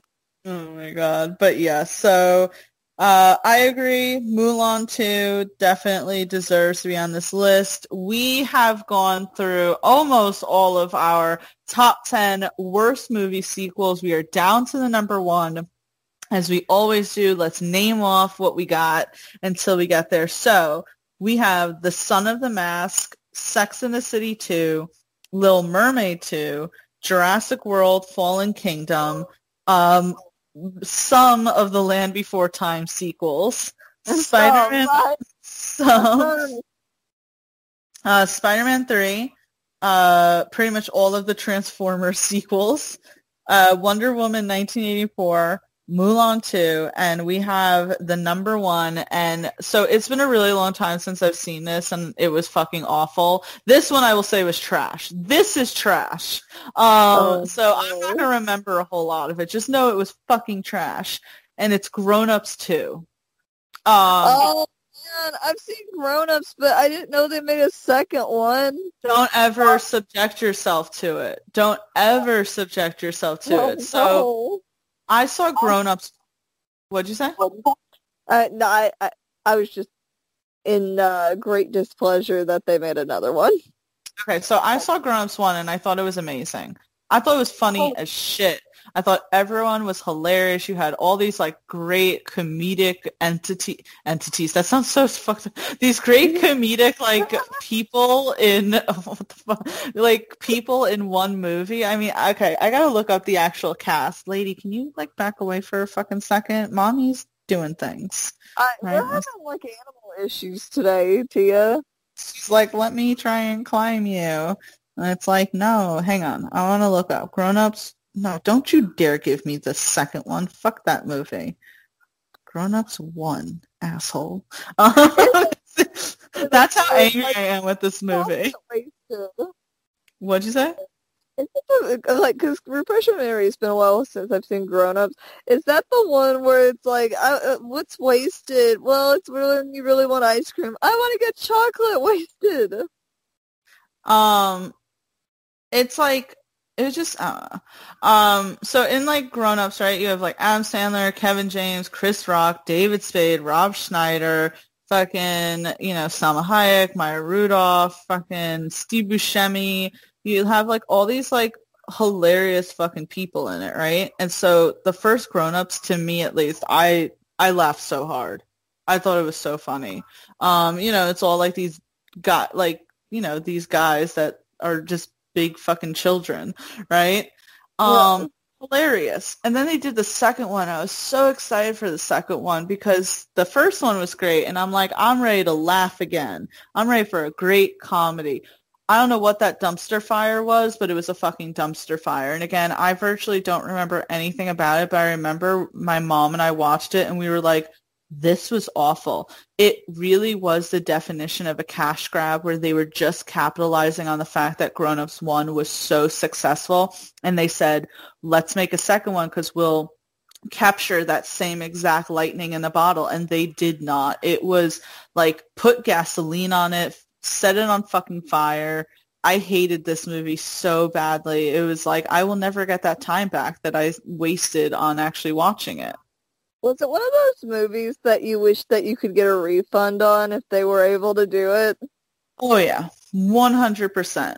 I would have gotten a refund on that movie because it's like, it was so bad. It was so bad. Like, to me, I find... No, it was fucking terrible. There are three movies that I can think off the top of my head that wasted my time so badly that I actually am mad at the time that it wasted, and it's Grown Ups 2, Batman versus Superman, and I don't know if you ever watched the movie AI, but it was this movie that came out like years and years and years ago, right? Those three movies, like I'll never get those hours back, and that's frustrating. Like that's how bad they were. You're like at the end of your life, if you could like remove like all the bad movies you watched from your memory and turn for like extra hours of life on your like life expectancy, you're like, I'd do it. I would do it 100%.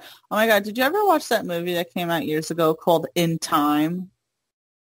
I don't think so, but I think I know what you're talking about. It was really quick. It's this movie. It didn't do very well, and it wasn't the best movie, but I liked the concept a lot of it. And Cillian Murphy was in it, so you know. But it's this whole movie where instead of using money as currency, you use time as currency, and it's this thing like what you're talking about. Yeah. yeah, so it's like once you turn 25, suddenly like you have like a clock, and it's like you can re-up that clock, or you use that clock to pretty much like if you go get a coffee, it's like, oh, okay, that's 4 minutes, and it's like, you know. So in the movie, it's like literally you taking a bus could, you know, get you down to like so much time that you could actually fucking die, right? So it's like, to me, these movies are like, if we paid in time as currency, these movies would have killed me because it would have drained the time I have. Workers would be fucking just like dead, like with the like amount of how much things cost there, like it'd be no joke. I like the concept of the movie. I'm sure that that's probably on a list or two of like bad movies, but I was like, the concept was good there. Maybe the execution wasn't the best, but the concept was pretty cool. Like the concept had something to be desired. I thought so. There was like a scene where like, you know, Justin Timberlake was in it and he was waiting for his mom at the bus stop, but it's like she didn't have a whole lot of time left on her, and it's like either she walk home, but that would have taken a long time, or she takes the bus and everything, and it's like, but that cost her time. So by the time she like got off the bus, it's like she barely had any time. She was like running towards Justin Timberlake because you can transfer time to people, and it's like they're running towards each other so that like he could transfer time to her, but it's like she's running out of time, and literally just as she gets him, her clock hits zero, and she just oh my God. I thought it was good. I thought there was good concepts to there. So anyway, I just don't even want to talk about Grown Ups 2 because it was so bad. It was bad. It sounds bad. So yeah, Grown Ups 2 was awful. I really have nothing else to say about it other than I think it's probably one of the worst, if not the worst, sequel to a hilarious movie. This is not like this was a sequel to an okay movie. To me, I thought Grown Ups 1 was hilarious. It like was at the heyday of all of these like funny comedians. Like Adam Sandler was still funny in this, right? Chris Rock was funny. Kevin James was hilarious. David Spade. Even Rob Schneider was funny. You know, it's like you had all these like hilarious like former SNL comedians, and it's like they still got it. And by the time Grown Ups 2 came, it was like either the script wasn't there or maybe they don't got it anymore. Oh, that is sad. I hope they still got it. Well, that movie didn't show it. Well, I mean, we talked about Adam Sandler where he like does all his shit comedies now, and Kevin James seems to be in those shit comedies, and I feel like Chris Rock is doing the thing that like Jordan Peele is doing. He's moving on to like more serious stuff. Chris Rock was in the latest season of Fargo, and I think Chris Rock surprisingly is like starring and directing in an upcoming Saw movie. So I really like him. I'm glad to see him kind of coming back into the light again. Well, see, that's why I love that. Like, maybe, you know, because I think he's always going to be funny, but it's like instead of trying to keep doing those and running them into the ground, it's like if he wants to explore more serious stuff, I'm okay with it because Jordan Peele is a prime example of someone who you would have never expected. You're like, oh, the guy from Key and Peele, who's just funny, is making horror movies, but then he did it like really well. So there's something with comedians that they can dig deep into that shit. We talked about in our last podcast. There's something with comedians. They can dig deep into like a dark, spell. So if like Chris Rock can do that, I'm so here for it. So yeah. You're talking about like the depression aspect of things. It's like a lot of comedians deal with so much. You have to imagine they can pull on that for those roles. Yeah. So I'm excited that Chris Rock too is having this like, this reemergence of his career, because I think he's really talented. I also think his stand-up is just funny as fuck. Like, there was a while that I was, like, driving to work just listening to his stand-up. So, but yeah, Grown Ups too. Brittany, this is our list. Do you have any honorable mentions before we wrap everything up? Not that I can think of. I ended up not doing Return of Jafar. I just felt like they didn't have Robin Williams in that movie, I don't believe. I feel like they had somebody else that did the voice acting for him, like, because he wouldn't return for it. But then I think he returned for the third one, and I think that's why maybe the third one felt better. I don't know. Maybe so. The only thing I had left on my list was Thor: The Dark World, because I thought that was terrible, but not that like the first Thor was that great either. So yeah, I agree. I concur. But Brittany, I really enjoyed this top 10. I had a lot of fun. I think that we did a great job on our list. Yeah, this was a great one, so I'm happy about it. Before we wrap everything up, why don't you let everyone know where they can find you, what you're doing, and all that good stuff. So you can find me always at Twitch on Twitch at Itty Bitty Brit. I've been playing a lot of Stardew Valley. I played In Silence, which is a game where I always have my mic on, and if the monster hears me, I die, and which is played by another player, like IRL. And so a lot of fun is trying to get me to talk and die in the game. So that's been fun, working on getting my YouTube channel started up so I can eventually start making those moves there. But yeah, that's where you can find me. Or Twitter at ittybitty_Brit0. Please make sure you guys check that out. Brittany is a very dedicated streamer who dedicates a lot of time. If she was in the movie in time, she would be doing a lot of time for you guys. So, just let you know, her clock would be diminishing of all the time that she spent. No, seriously, please make sure you check her out. I hop on when I can. I love especially your cooking simulators. I think they're hilarious. So make sure you check that out. But as for me, you can check me out, of course, at Geek Vibes Nation, geekvibesnation.com. Just make sure you check us out there. It has links to all of our social media accounts, Twitter, Instagram, Facebook, all that good stuff. I wanted to say, please make sure that you subscribe to our YouTube channel, which is Geek Vibes Podcast. We are rising in listeners, but surprisingly, due to the analytics I read, that like 90% of people who are watching are not subscribed. So make sure you subscribe to our YouTube channel, please, for more amazing content. There. Please. We have the top 10s. I do Tea Time with Tia. We have Geek Vibes Live. We got plenty of interviews. I personally recently just interviewed Ashley Reyes, who plays Cordelia in the 3rd season of American Gods. I interviewed the amazing director, John Lee Brody. Please make sure you check that out on our YouTube page. And you can check us out you can check me out on Twitter and Instagram, TC_Stark. And I'm on TikTok now, so make sure you check that out as well. But everyone, thank you so much. If you have your Stars app, go watch American Gods Season 3. First episode's out now. But Brittany, it's been amazing, and I will see you next time. Bye, guys. See y'all next time.